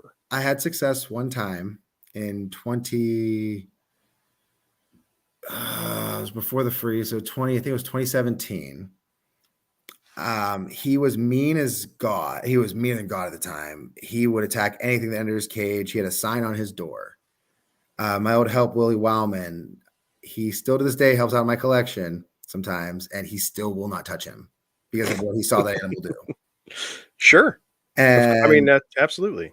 I unintentionally, I say unintentionally, I paired him with a female named Riz at the time, paired him, and got what looked like fertile eggs, all nested under hay, nothing messed with. I pulled them all and I threw them away because I had a greater than thou mentality and thought that there was no market for these things. They were evil. And I'd only brought him in to be a rescue at the time. Same with the female. And Whoa. yeah, talk about a holier than thou that bit me in the butt because he became what probably is my most valuable animal to me personally. And so I know he's fertile, at least he was. And so we lost that female, though, the first time we intentionally tried to breed her after that, about a year later. She had colitis. Oh. We didn't know about that. And while gravid and getting ready to lay her eggs, something had ruptured the intestine or whatever from the eggs rubbing against the inflamed bowel. Oh wow. Ruptured, killed her in the process, lost my best chance at having, my second to best chance of having Nile eggs. Got another female, almost identical situation occurred. Colitis during a cycle killed her. Really? And I had to get a vet thing because the second guy didn't believe me, mind you, because she came on loan. And I came up with a theory that Niles, you might say their tough mentality. People think they're ironclad, they live forever, even though most people don't have 5-year-olds. True. That is what killed these females. They were in such dry environments early on because they're Africa. It's obviously dry in Africa. It's super dry. They Except aren't that water big body of monitors. water they're named for. Yeah, they aren't the largest monitor in all of Africa or anything. And it seems like low humidity causes a lot more internal problems to female Niles Sure. than at least I ever had thought. And it's one of the reasons I refuse to buy an adult female Nile right now.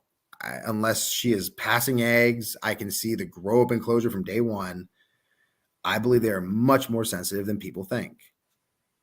And like I said, I think their tough reputation is the most damning thing about them, unfortunately, for their care.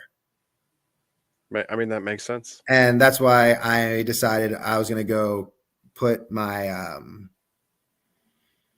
my mail utensil on the table and put my name in the hat for the old debate if ornates and Niles are the same.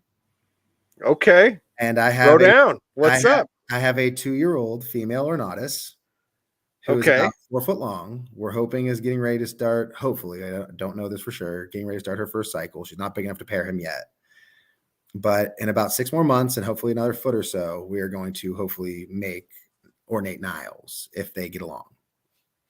I was told by a few people that if they are closely related, as a lot of people think, a lot of people say they're the same species, Yes. then they should be compatible. And if that's the Yes. case, I don't know if I'll use their names right now. So their thought process was it was always the bigger animal was the ornate. Yes. That's what I've heard as well. I'm in a very unique position with a monstrous Nile monitor, Yes. who at last measurement is between 6'6" and 6'8". And I would love to have her about 5 foot and try this and put my opinion out there. Okay. That's That's pretty cool. That's what I'm going to try with my favorite animal. Very cool. Everyone else, everyone says their uncle's brother has done.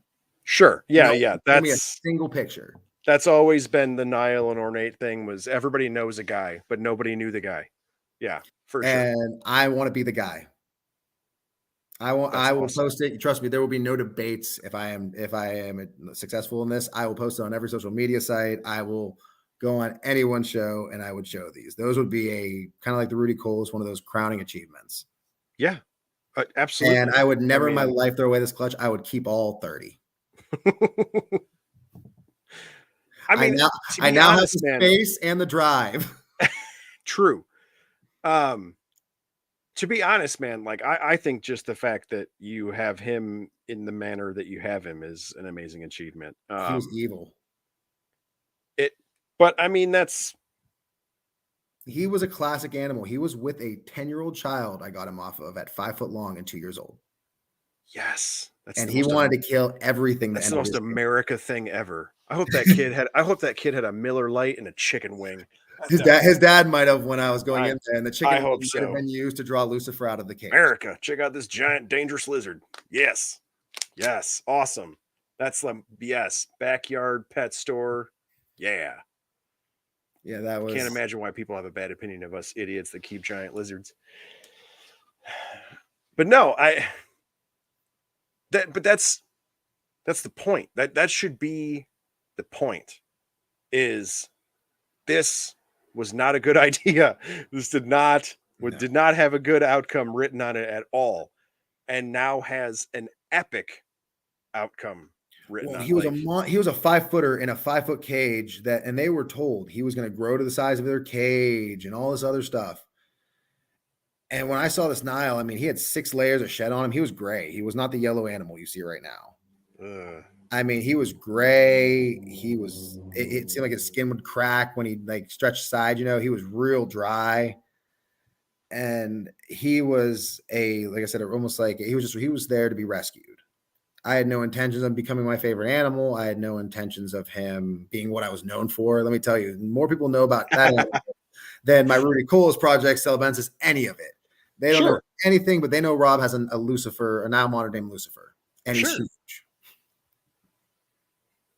And he's a gift that, like I said, I hope he lives to be 25 because he's around 11, 12 years old as well right now. And it'd be a joy to keep him for another 20 years or 10 years, whatever it is. For sure. He's going to get a big cage next year. I can't wait for that project next year.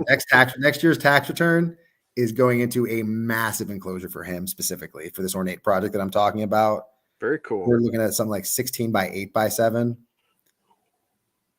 And I mean, we're going to make it so that if there has to be a runaway moment where I have to get between 2 literal 7-footers. Okay. Yes. Okay. You don't want something going wrong. Good point. I'm not doing this for laughs. I do understand that I am putting 2 of the largest monitors in Africa together and that a lot of people say it's a bad idea. I mean, a lot of people smarter I than understand. Me. And then other people smarter than me say it's a great idea and that they are at the very least close enough to get to breed. So Cody commented. I saw that. Apparently, recent science consensus is West African Nile and South African Nile are two separate species, and ornates are just the production of those locale breeding. As of 2016, that was published. So, agreed. If that's the Yes, one that said the Steli, is that the one that called them Stelios or something like that? They called I believe so. I can't remember if I Um, might be mispronouncing it and slaughtering it outright because I haven't read that stuff in a while. yeah, But if it's it been a was the little one bit I'm since I read it thinking as well. of, that they used only genetic material from, so from what I understand, deceased, like real old deceased specimens. Right. Well, And I could be wrong if it's a different research paper, but that was the one that I thought was separating them basically as all as one species, though. It was saying that Stelios was basically the only one that might be a different species, I'm gonna and have the to read it rest again now. were supposedly the same species. And yeah, like he said, that ornates were somehow some kind of cross or something. Oh. It sounded, it did not. Well, you also I have don't to believe think. it. I don't believe it. Is maybe the terrorist. I have owned both many times, and I have leaned until recently that they were so distant that they couldn't breed. And I a mean, gentleman named the guy who wrote the book on Niles, Rob Faust, mhm. says they cannot do it. And like I said, he knows more about this stuff. I spin around he would spin circles around me on Nile monitors and ornate monitors. He's produced ornates. He is, I consider a lot of his stuff on that species Bible. Sure. And this is one of my moments. I want to try. I believe that when I worked with enough of them, I was like, you know what? They have to at least be close enough to breed. Well, and that's the Yeah. thing is people don't take into account that if they um if they were it entirely depends on how the study went, and I did read it, but it's been a long time and so I don't remember, but um just because there would be enough divergence for a taxonomist to say yes, these are two different species does not mean that they are incompatible as far as breeding would be concerned. No. It people when they start to read scientific literature think of like middle school or high school biology where we said that a species is something that is only compatible within its own species. It can't breed with something else. You can't have a baby with a chimpanzee or whatever. Um, and there are just there's so much more that goes into a species concept, especially when you get into taxonomy and things like that, that there very easily could be a paper that says South and West African Niles are different in their populations and so on and so forth. But that in the grand scheme of things has almost nothing to do with whether or not a boy and a girl can have babies of those two I things. always compared them to Kamingai and Salvatore, or Kamingai, however you pronounce it. Yeah. They cross all the time. High fertility rate. Sure. They're considered completely different species. Yeah. I genuinely believe that, first of all, if Kamingai is a separate species than to Salvatore, I believe Celebensis and Zigleri is much more different than Kamingai from other Salvatore. I believe they would be their own species as well. I believe they're all just subspecies of Salvatore. If I had to put you might say 2 cents on it all. Sure. And that's the thing. I believe that regardless that Niles and ornates are just as closely related as Kamingai and Salvatore. I absolutely could see that. And my thing for folks that whatever lizard nerd happens to listen to something like this, all of that or none of that could be true. And the reason that we don't have an actual way to know is because there's only like 10 other lizard nerds who are going to listen to this episode, and they don't work for a university, and no one will give them money to find out whether or not Celebensis is a different species. Yeah, exactly. Because genetics is really expensive. And I'm sure they could find a way if they did. But yeah, that's because that's how that works, though. That like people get really upset for taxonomic changes and or we're in our camps and we're real hardcore and so on and so forth, and then a paper will come out and you're like, that scientist is an idiot. Probably not. Is probably really smart because he's the kind of person that got published in a scientific journal. Like, no, they're not dumb people. No. Like the reason it happens all at once or happens in bunches like that is because we're only interested in weird, nerdy stuff. So it would be really rare for a major university to send some grad student to Indonesia to walk around and clip little lizards on all these islands just to tell us what they are. Because the rest of the world doesn't need to know whether or not there are different, like it isn't Me and John important A have been for talking them. about this for years, John Dragna. We have been talking for Yeah, years about doing a trip to like all over Indonesia and Sulawesi just to see if we could even possibly pinpoint some of these localities that we talk about. Me specifically, I wanted to go to the island of Sulawesi. sure. That's where my driving force is in Salvatore. It's where my interest is, and I would love to do that sort of thing. I am that kind of nerd. I would love to go clip 1,000, monitor tails Well, and but nails, that's how that gets done though. and no. Like that so many people don't realize And Cody, like you're always welcome to come. like herpetological review, all these different things. Like you don't have to be a university driven PhD to have a university driven PhD tell you how to clip and store a bunch of scales and then take a whole bunch of pictures and come home and then have another university driven PhD tell you how to write that down. Like there are ways to accomplish that outside of larger academia. We just don't do it. And so it's way easier for us to be like, I know this dude in Indo, it's celebensis, and you suck. Facebook. Like that's it's just Oh, easier to do that. and I more than my fair share of times I've been that arrogant one who messaged one guy from Indo who said one thing. That's why I said the pin rang statement. Now I would tell you that's Sid Rap. I Sure. would tell you it's a completely different locality. It was called pin rang back then. Everything I called that looked like this I called a pin rang until like maybe a year ago. And the only reason I believe otherwise now is 100 guys from Indonesia, and I do mean 100. I went on. There's a website or a Facebook group that's nothing but Indonesian keepers for the most part, Yeah. Salvatore. Yes. And I put in a bunch of pictures of my groups of Celebensis and said, if anyone has babies like this, message me and tell me what your locales are. And everybody in town was trying to sell me theirs, mind you. Of course. But it was exactly what I was looking for, though, because I had hundreds of identical photos from Sid Rap that were identical to what I had. And then my one female, Paul Lou. And I was like, oh, this is awesome. It's exactly what I was looking for. And you know what? They can spam me all they wanted. I was loving figuring it out. Yeah.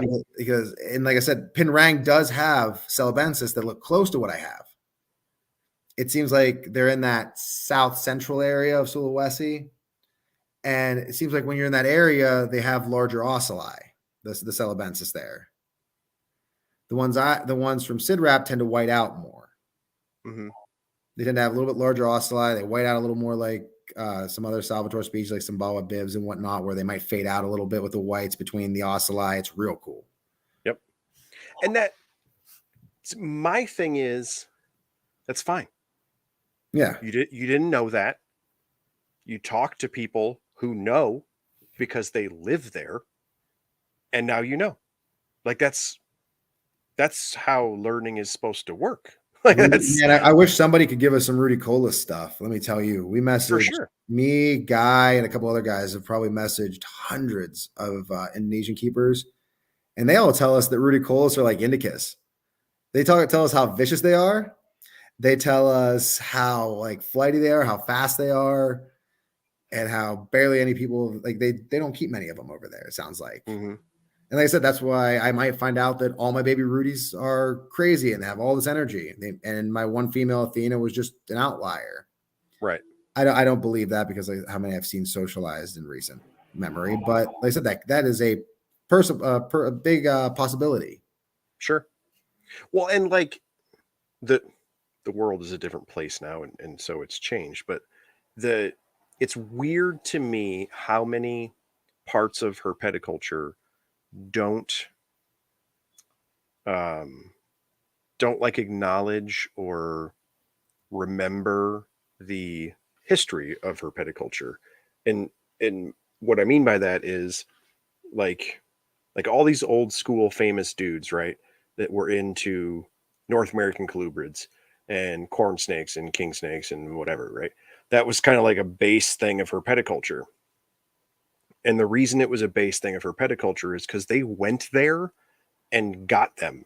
And then they could tell you. And now like gray band king snake people, the old school dudes who are lunatics for gray band king snakes aren't on Facebook. You have to meet them at like a Waffle House in Texas, and they know what road sign their snake came from. Like they're insane. It's a species I want to get into. but but that's how that becomes. You know what I mean? In Yeah.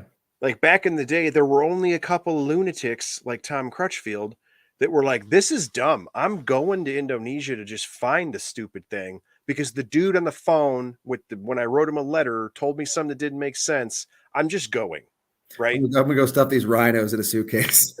Well, but there was only like Dan Maleri. Why do people think Dan Maleri is doing such an amazing thing? Because it's rare. Because the guy was like, you know what? I don't think that's how some of those Indo species are going. I'm going to Thailand. I'm going to India. And the dude just showed up and was like, hey, where'd you get that mangrove snake from? The guy was like, oh, yeah, up the river. All right, cool. And so, like, if that guy sends you a box and it says mangrove snake, such and such island, it's because when he wrote that in Sharpie, he was standing on that island. Like, that's And we would die for that right now. And I could tell you in Rudi Cola specifically, I mean, but the only reason I can tell you Borneo is because of, like I said, I saw enough come in for one shipment of Borneos that were sure, all yes. labeled the same and all have this green and brown banding. But my thing is like herpetoculture has advanced so much. We got LEDs, we got killer lights, we got UV. Like we have so many cool, amazing things that we can keep ridiculous stuff that we never thought we could keep before. Like there's an entire section of the hobby for dart frogs, which are just pretty things that are supposed to die because they're really hard to take care of. Like but they're not.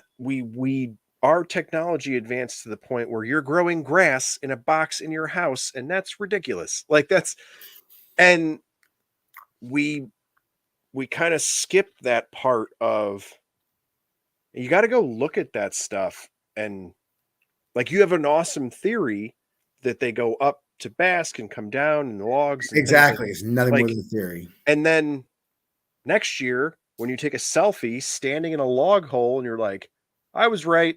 Like, all right, well, that's how we're going to keep Rudy's forever then. Like that's So they say, yeah, then I'm not changing a darn thing. right. But that like we're just missing that portion, you know. Yeah. And I'm not discounting how incredibly difficult and expensive and there's a reason that we're missing it is because it's not a simple thing. It will be very difficult. I was saying it could be as like you were just talking about. We don't get to watch a lot of these species. I mean, Right. Doomerals are another one. How often do they really take pictures of them in the wild? How often do you really come in contact with those species in the wild? Is it just at a glance? You might see them up in a tree for 2 seconds at best if they didn't see you first. Right. Because Yeah. if they are as nervous as they come in, I mean, I'm assuming the Indonesian people that collect them, when they talk about the crazy wild caughts, they're talking about ones they're catching out of trees. Sure. Or like you said, that are diving down. When you have captive bred stuff, it changes everything because they don't go through those initial traumas. They don't learn those fight or flight responses that you get from wild caught animals. I believe Absolutely. that's one of the biggest problems with Niles having this bad temperament we hear about all the time.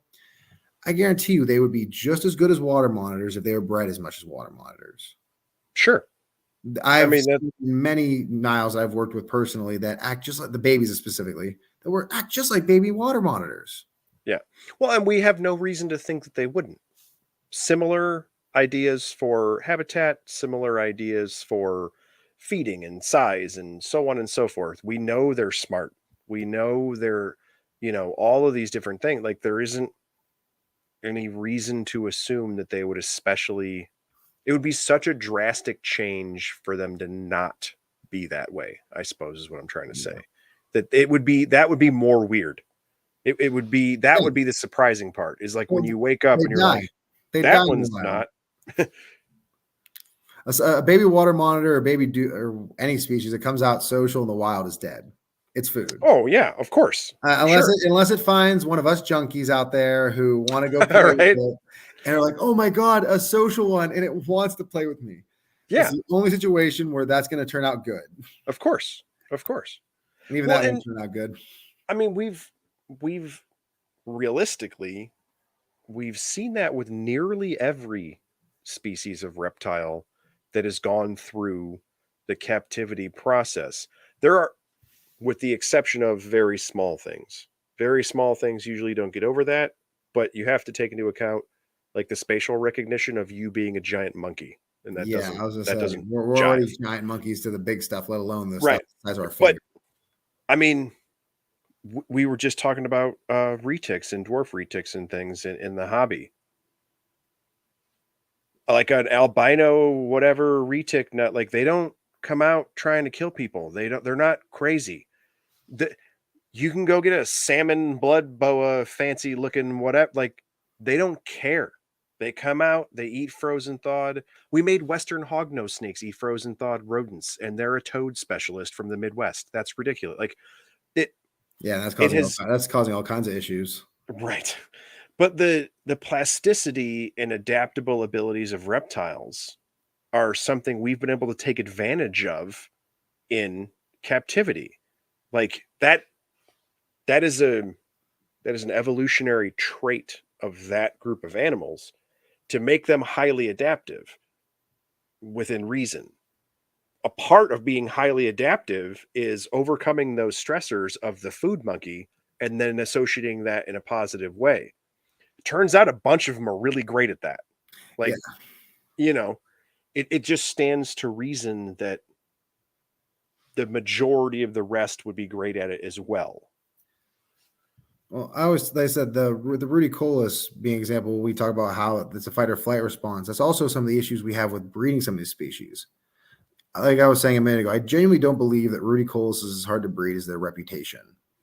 Once I've had the females start actually rotating eggs properly, it hasn't been, oh, they take so many special steps. A lot of it comes down to genuinely trying to mimic what they're coming from. I believe that's an extra detail people really overlook. We are already a step behind when we bring in a wild caught animal, especially an adult. Agreed. They are used to nesting in something very specific that does occur in their ecosystem. Like we just talked about, that stump does occur in that Rudicolous area or whatever it is that it actually is laying in that I am trying to replicate. Yes. If we don't do that, that could be the whole reason why so many people, myself included, get so many Rudi eggs on the ground. I always talk about Yeah. the reason they lay in peat. I believe they're highly susceptible to bacteria with that moisture in the sims and whatnot. I believe that peat being such a naturally antifungal, antimicrobial substance, and it's very acidic typically, helps protect those eggs. That's I one of the see reasons that. I believe that they survived for 4 months, we believe, in the nest. I don't know. Again, we only make these thought processes and theories based on what now I'm seeing in house right now. Sure. But I mean, I threw those into test on the Borneo Rudicolous I keep talking about. And those are my ones cycling the most eggs right now outside of BT, my oldest female.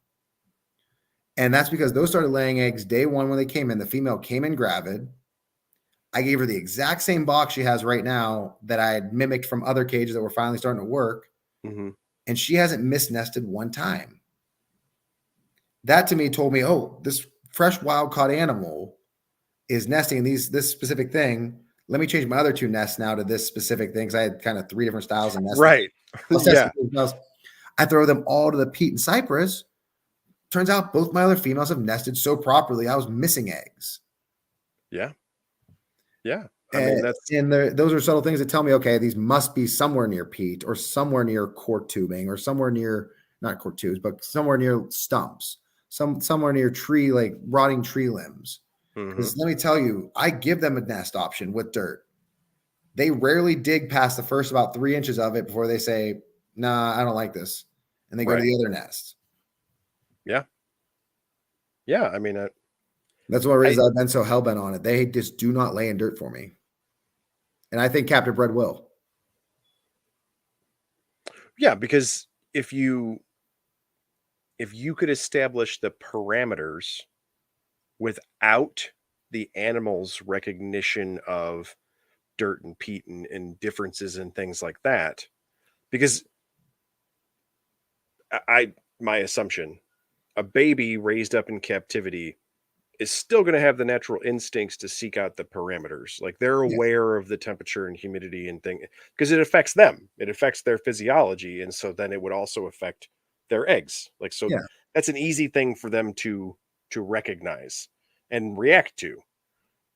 The difference being with no frame of reference to a forest and so on and so forth, and the That stump texture and I was talking about, that yeah, fluffy, that texture if that the cocoa peat has, it doesn't that feel. allows you to that just gives you more variables Yeah, because the animal doesn't have a reference point.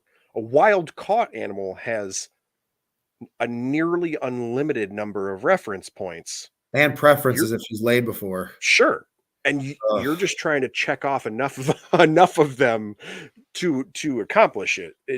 It literally flips the tables in your direction. And that's one of the reasons I said I believe it's taken 5 years. I don't believe I genuinely believe that I should have these ridiculous running as long as we don't have any unforeseen issues with health as far as animals are concerned. I genuinely believe next year we're going to be producing. I should have at least 2 to 3 clutches per female next year. I That's awesome. mean, the BT last year, she has 1 clutch cooking. I just talked about the clutch that we missed from her. She laid a clutch before this one 60 days prior that we lost because it was right before I'd found the nesting out. I just got this Borneo pair a year and a half ago that is laying the eggs right now, and been going about an 80-day cycle right now. Wow. And then Athena's the only, I would call her the only one that I wouldn't be as sure about the 2 clutches from because she's the one that had the obesity issue. But she's breeding right Sure. now. She's breeding right now, though, and has a proper peat style nest. So time will tell with that one. I do believe that Rudi Colas will get going more. And if we make those subtle changes to their nesting, they have been the most specific nesters I've ever worked with. Like I said, it is cocoa peat, it is peat hummus, and it is cypress mulch.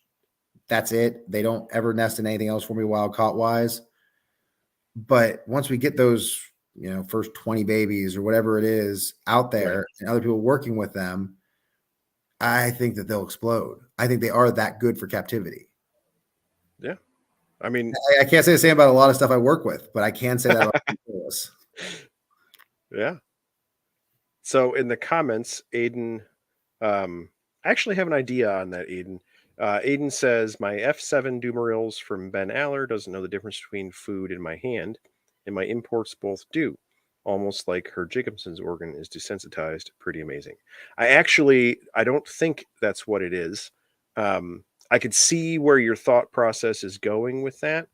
What I would say to you in response to that is imports an import needs to know the difference between the food and the Yeah, hand. the There distinction there. people get like generalized herpeticulture pet keeper folks get very confused between defensive and angry and so on and so forth. And imported animals usually are more defensive, but they are hyper vigilant. They went through a very stressful thing. You are very weird. The environment is very weird.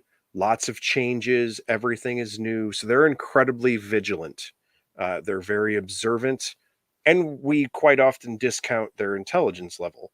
And so imports or wild caught, however you want to call it, they're smart enough to figure it out. Like this changed. These things are happening, and they can understand a timetable. They can understand where the food comes from, where the door is. They can figure stuff out. Yeah. the The issue and what I think Aiden is seeing is they don't ever lose it.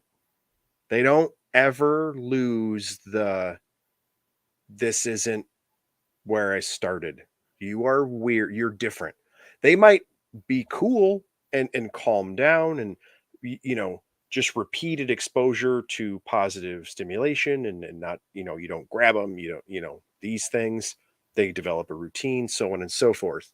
But there's always going to be that vigilance, that stimulus, and they're very distinct of a food item and the weird thing that wasn't here when I started, which is always you.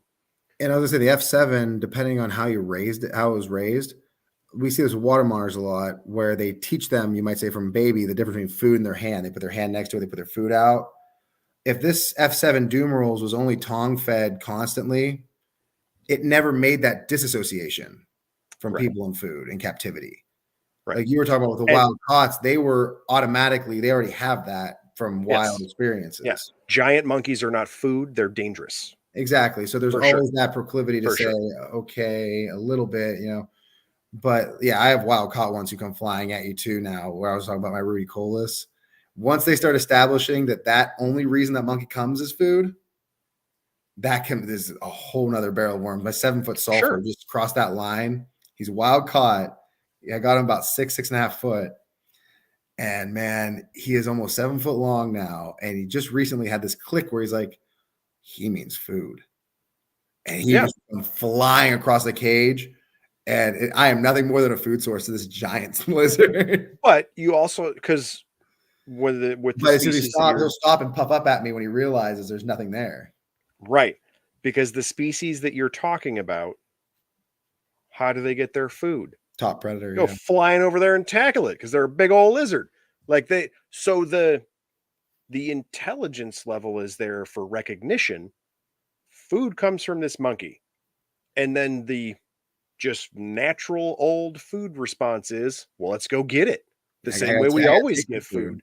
Yeah. And then you get up to a 6-foot monkey, and you're like, wait a minute, I don't think I want to eat a 6-foot monkey, and I'm not totally sure I want to fight one, but I know that food comes from it. You start to confuse them. Animals struggle. Like there is a limit to their intelligence and a limit. And I we, will hold this lizard one day. I right. will be. But human people, people struggle with it in the flip of it's almost impossible to not anthropomorphize things. Everyone does. And even if you don't, it still influences how you act. Yeah. It just does. It's a natural thing for people. Um, and something like Aiden was just saying here again in the comments, I agree with that. She definitely doesn't and has never really needed it nearly as much as the imports. Absolutely. It says definitely agree. She's my only wild one though. Ha ha. The imports are the chill ones. Exactly. She is able to be wild Yeah. because There's you've zero never done fear. anything bad. No Exactly. big monkey has ever hurt her. So why should I be scared of you? Or run up your face, sit on your head, do You've done the whatever I same want. exact thing every single time, and it's Yeah, always used to it. yeah. Because I can do whatever I want. Like I have lizards, very large animals that climb all over me. They scratch the ever loving crap out of me. I put on special clothes so that it doesn't hurt and all this other nonsense. And I just let them. I And put on so giant hoodies. the learning thing for them is I can do whatever I want. Like because when I because in the wild, if you claw a monkey, it'll bite your finger off. They're crazy. Monkeys are dangerous animals. Like that's and They might try so to eat you just as fast as you try to eat them. sure. But that's where the intelligence level of the species you're keeping is wonderful. The limitations on that intelligence now relies on your reaction to be different. You know, Yeah. my green iguana is oh man, probably 5 feet long with tail. It's a big old male.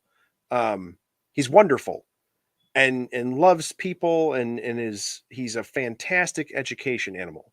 I'm 6'2" and he's in a monster ridiculous enclosure that we built fake trees in and all kinds of craziness. Um, if you open the door of that, he will all 4 feet jump out of it onto your face. Like Oh yeah. he he is not scared of you. He's coming. And you aren't as thick as a tree. And so you're going to get your face, like, you're going to get hurt if Oh that yeah. animal lands on you. But it's specifically because he is not scared. Honestly, that's my arms, Lucifer, man. You go in that Sure. cage, I he I saw realizes your you. videos, man. He literally He, straight up you. yeah, he says you are nothing more than an obstacle that I'm going to use to get out of this thing. Absolutely. And in my old No, house, he was allowed to go wander. At the new house, we haven't heated that basement yet to the temperature I'd let him do that. but that's what I'm saying. He's There's aggravated. that when you post those videos, man, no puffed up neck, No. not pushing out his ribs. No, that animal is having no defensive behaviors. It the door is open and I know I can get on that thing. I'm going. Yeah, and that thing's never hurt me before, Yeah. and I've tried to hurt it many times, and it hasn't worked. Yeah. Well, and so now this also kind of continues to the point of Aiden has said, I mean that she is more scared. The imports come and climb on me, so on and so forth. And but that's to my point is you you have to account for individuality in that as well. So like you have an F7 produced by an amazing producer of the species, and so it's just grown up always around people, and there has to be some accounting for it's nervous, it's not as bold of an individual, it's so on and so forth. And so now you're working through the actual personality of that animal and its nature of, is it a bold animal, is it a big old alpha male, is it a female that's territorial, and so on and so forth. What was food And left in then his cage every day? sure. It's I've seen a lot of animals where captive bred specifically, the person never made them come out. You might say, where I Yeah. told you my captive bred ones are going to be made to be handled every day. That's the reason I produce them. And I believe that animals like that typically they set the food in, they have a big collection, so maybe set some food in, and that animal was allowed to become more reclusive. Yes. And yes, that's what I'm trying And to that's get what at. I'm saying. It's just become that. That's what it likes, and that's why Yes. my Borneos are the same way. I never see them. That's why I don't know when the lock dates are. Yes. They're wild caught, and they're the opposite. They're like his captive bred one, where they are so used to not being around people at all. I will never probably see those adults out at least for another 5 years. It's Right. been an entire See, year, and I can tell the times I've seen them on my hand. so that that's kind of what I'm getting at is with an example like Aiden, um, because you have had so many successive generations and yada yada, that animal lacks all of these stressors. They're not present. And what that allows for is all of these choices to the animal. And so it can be bold, it can be Shocked. shy, it can be whatever it can be, whatever it wants to be. It can grow up and be president, blah, blah, blah. Right. So because it lacks stressors, the reason that your imports are able to become the way that Rob is describing his stuff is because they had that acute stressor of this crazy thing happened and now they're in America. You can stress out and die. You can stress out and become super defensive. You can become super reclusive. You're from Borneo and now you just hide in this dirt box. You don't ever want to see that crazy monkey. Ever. Or you can stress out, become hyper vigilant, and I do a whole bunch of other stuff besides reptiles. And for those who are wondering, this is how people react to giant acute stressors too. You can stress out, become hyper vigilant, and then have a new framework for the good and the bad things. And that's how you figure out, oh, food and a monkey, and this is okay. And that's why certain species and certain individuals with imports, they get it. And they're like, oh, this is Yeah. amazing. And then you produce babies and it's an F7. And it's like, this thing hates me. What? And it's like, oh yeah, nothing bad has ever happened to that baby. It could just wake up and hate you because it wants It to. got shipped one day, and that was all the stressor it needed. Yeah, but it can. Because if you were a super bold baby Aki, baby bearded dragon, and you sat up on the top rock and head bobbed at people and were the best pet ever, a bird would eat your face and you would die and never put on your genetics anymore.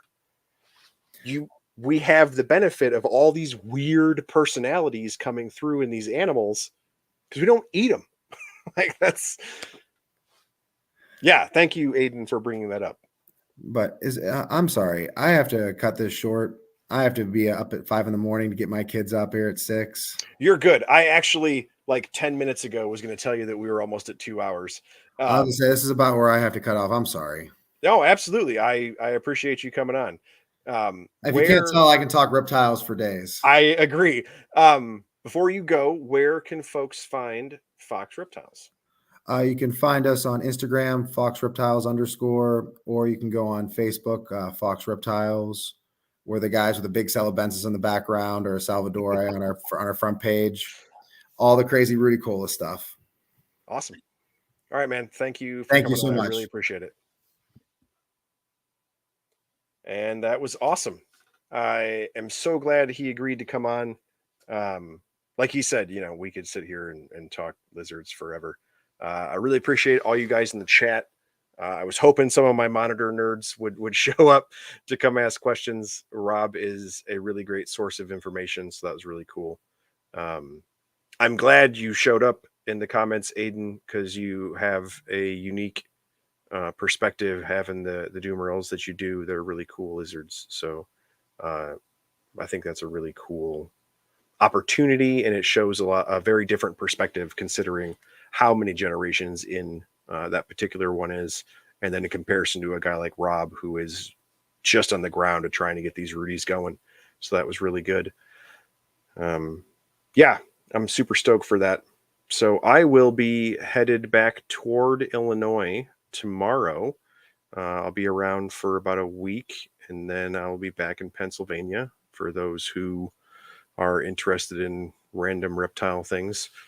I'm in transit as usual, and then I will be at Blackburn College in October for a special event for Dr. James Bray. They are honoring him and a few other professors, so I am going to be around for that. So that'd be really cool. And then I have, thank you, Mitch. I have bunches of guests still lined up, continuing to line things up for folks. Some really cool and weird ones. Several folks that I don't know personally. They're new to me, so that'll be really good. And actually, a really diverse group of keepers. Like I've had a few monitor folks now, and things like that. A lot of the folks that I'm talking to as the year ends are a super diverse, different group of keepers of different groups of lizards. So that'll be really neat. I'm pretty excited for that. And then, as always, I am part of the Herpeticulture Network. They're doing awesome stuff. There's so much stuff. Everybody in the Herpeticulture Network group, in the Snakes and Stogies chat, in the different podcasts on the network are producing all kinds of animals. They're building enclosures. A bunch of folks have done different herping things and been on other podcasts, and there's just a ton of stuff going on. So it's been really cool keeping up with everybody. I've had a lot of fun with that, and they all are having really good successes, but in very different portions of producing a really cool baby, or having a new species, or setting up an enclosure for this particular thing, or going field herping and finding super off the wall stuff, and lifers and all kinds of stuff. So just a lot of folks having personal successes associated to the network, and that's always really cool to see. I'm glad I get to be in those group chats and comment sections and things like that with the folks. So I really enjoy that part of it. And we're always brought to you by Black Box Cages. They have been posting on social media lately, asking folks what their preferred style of doors are for your enclosures.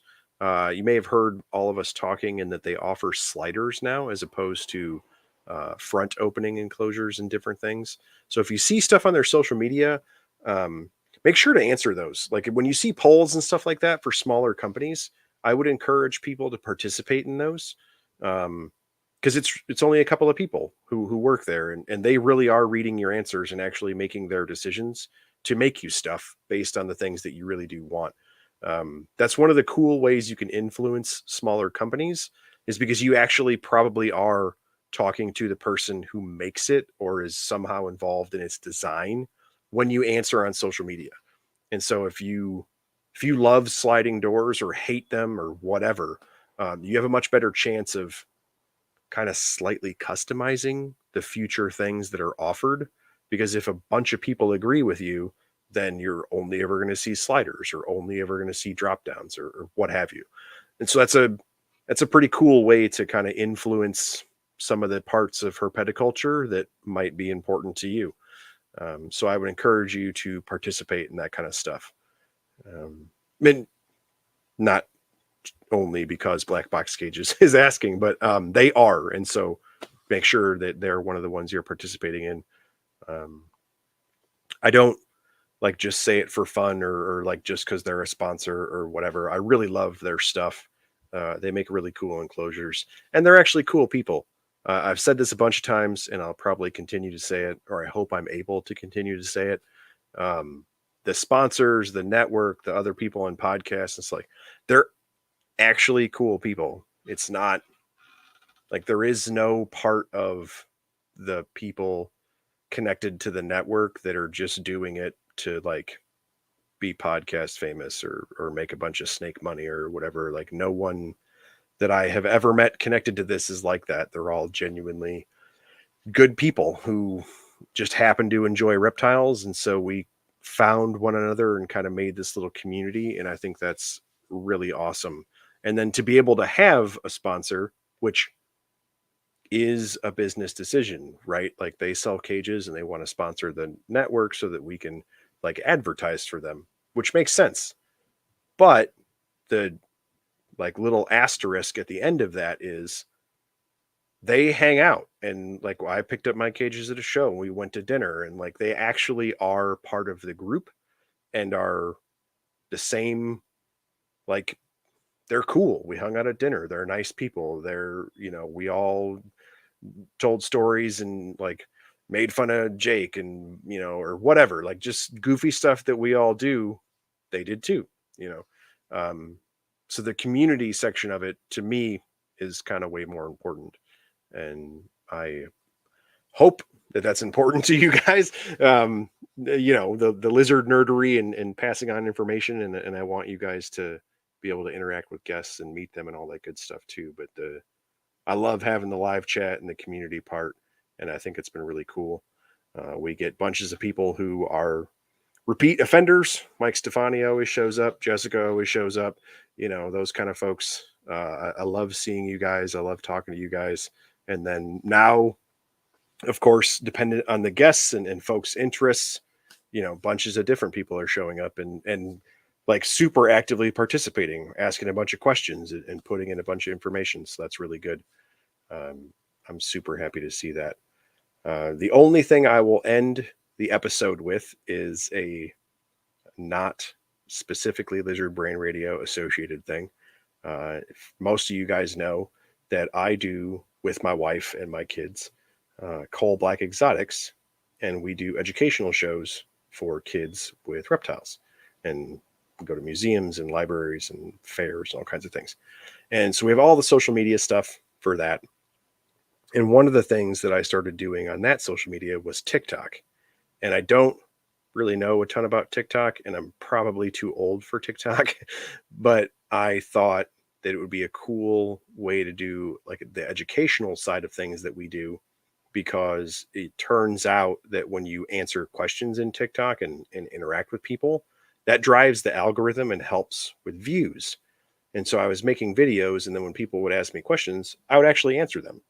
And then you can see people can heart comments on TikTok. And so I made the video, and then now I know, like, someone asked me, "Oh, well, what about a corn snake or whatever?"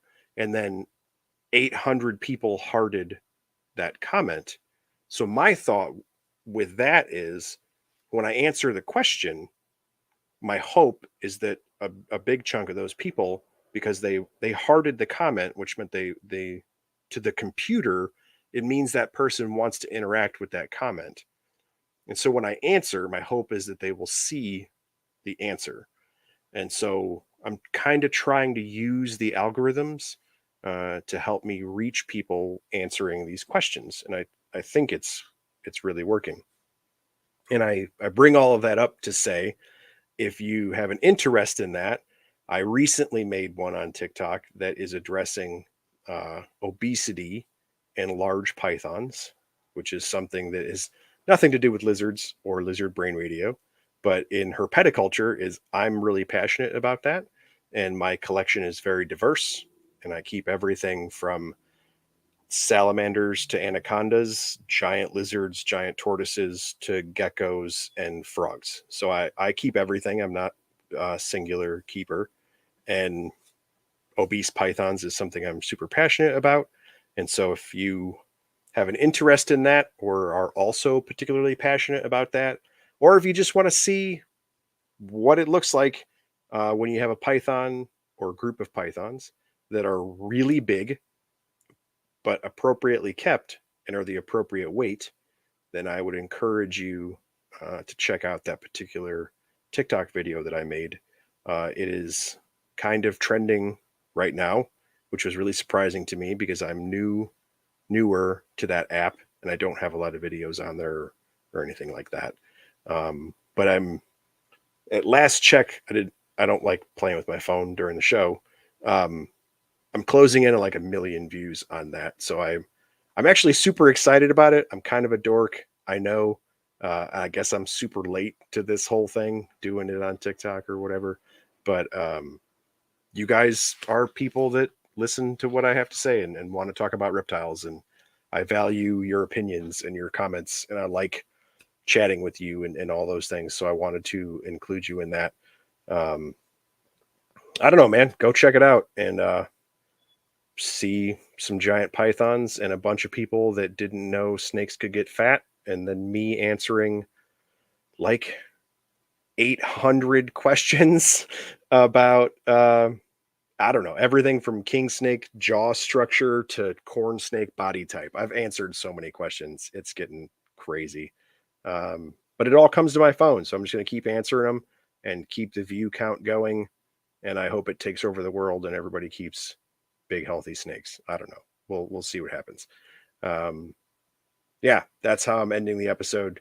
Go to TikTok, help me get super viral about fighting fat snakes and obesity and pythons. That's my current fight. So I hope you guys enjoyed it. I will see you again in 2 weeks, and whenever Rob finally sells Rudi colas, let's all buy one because I'm going to try and get all of his Niles because they're amazing. All right. Later.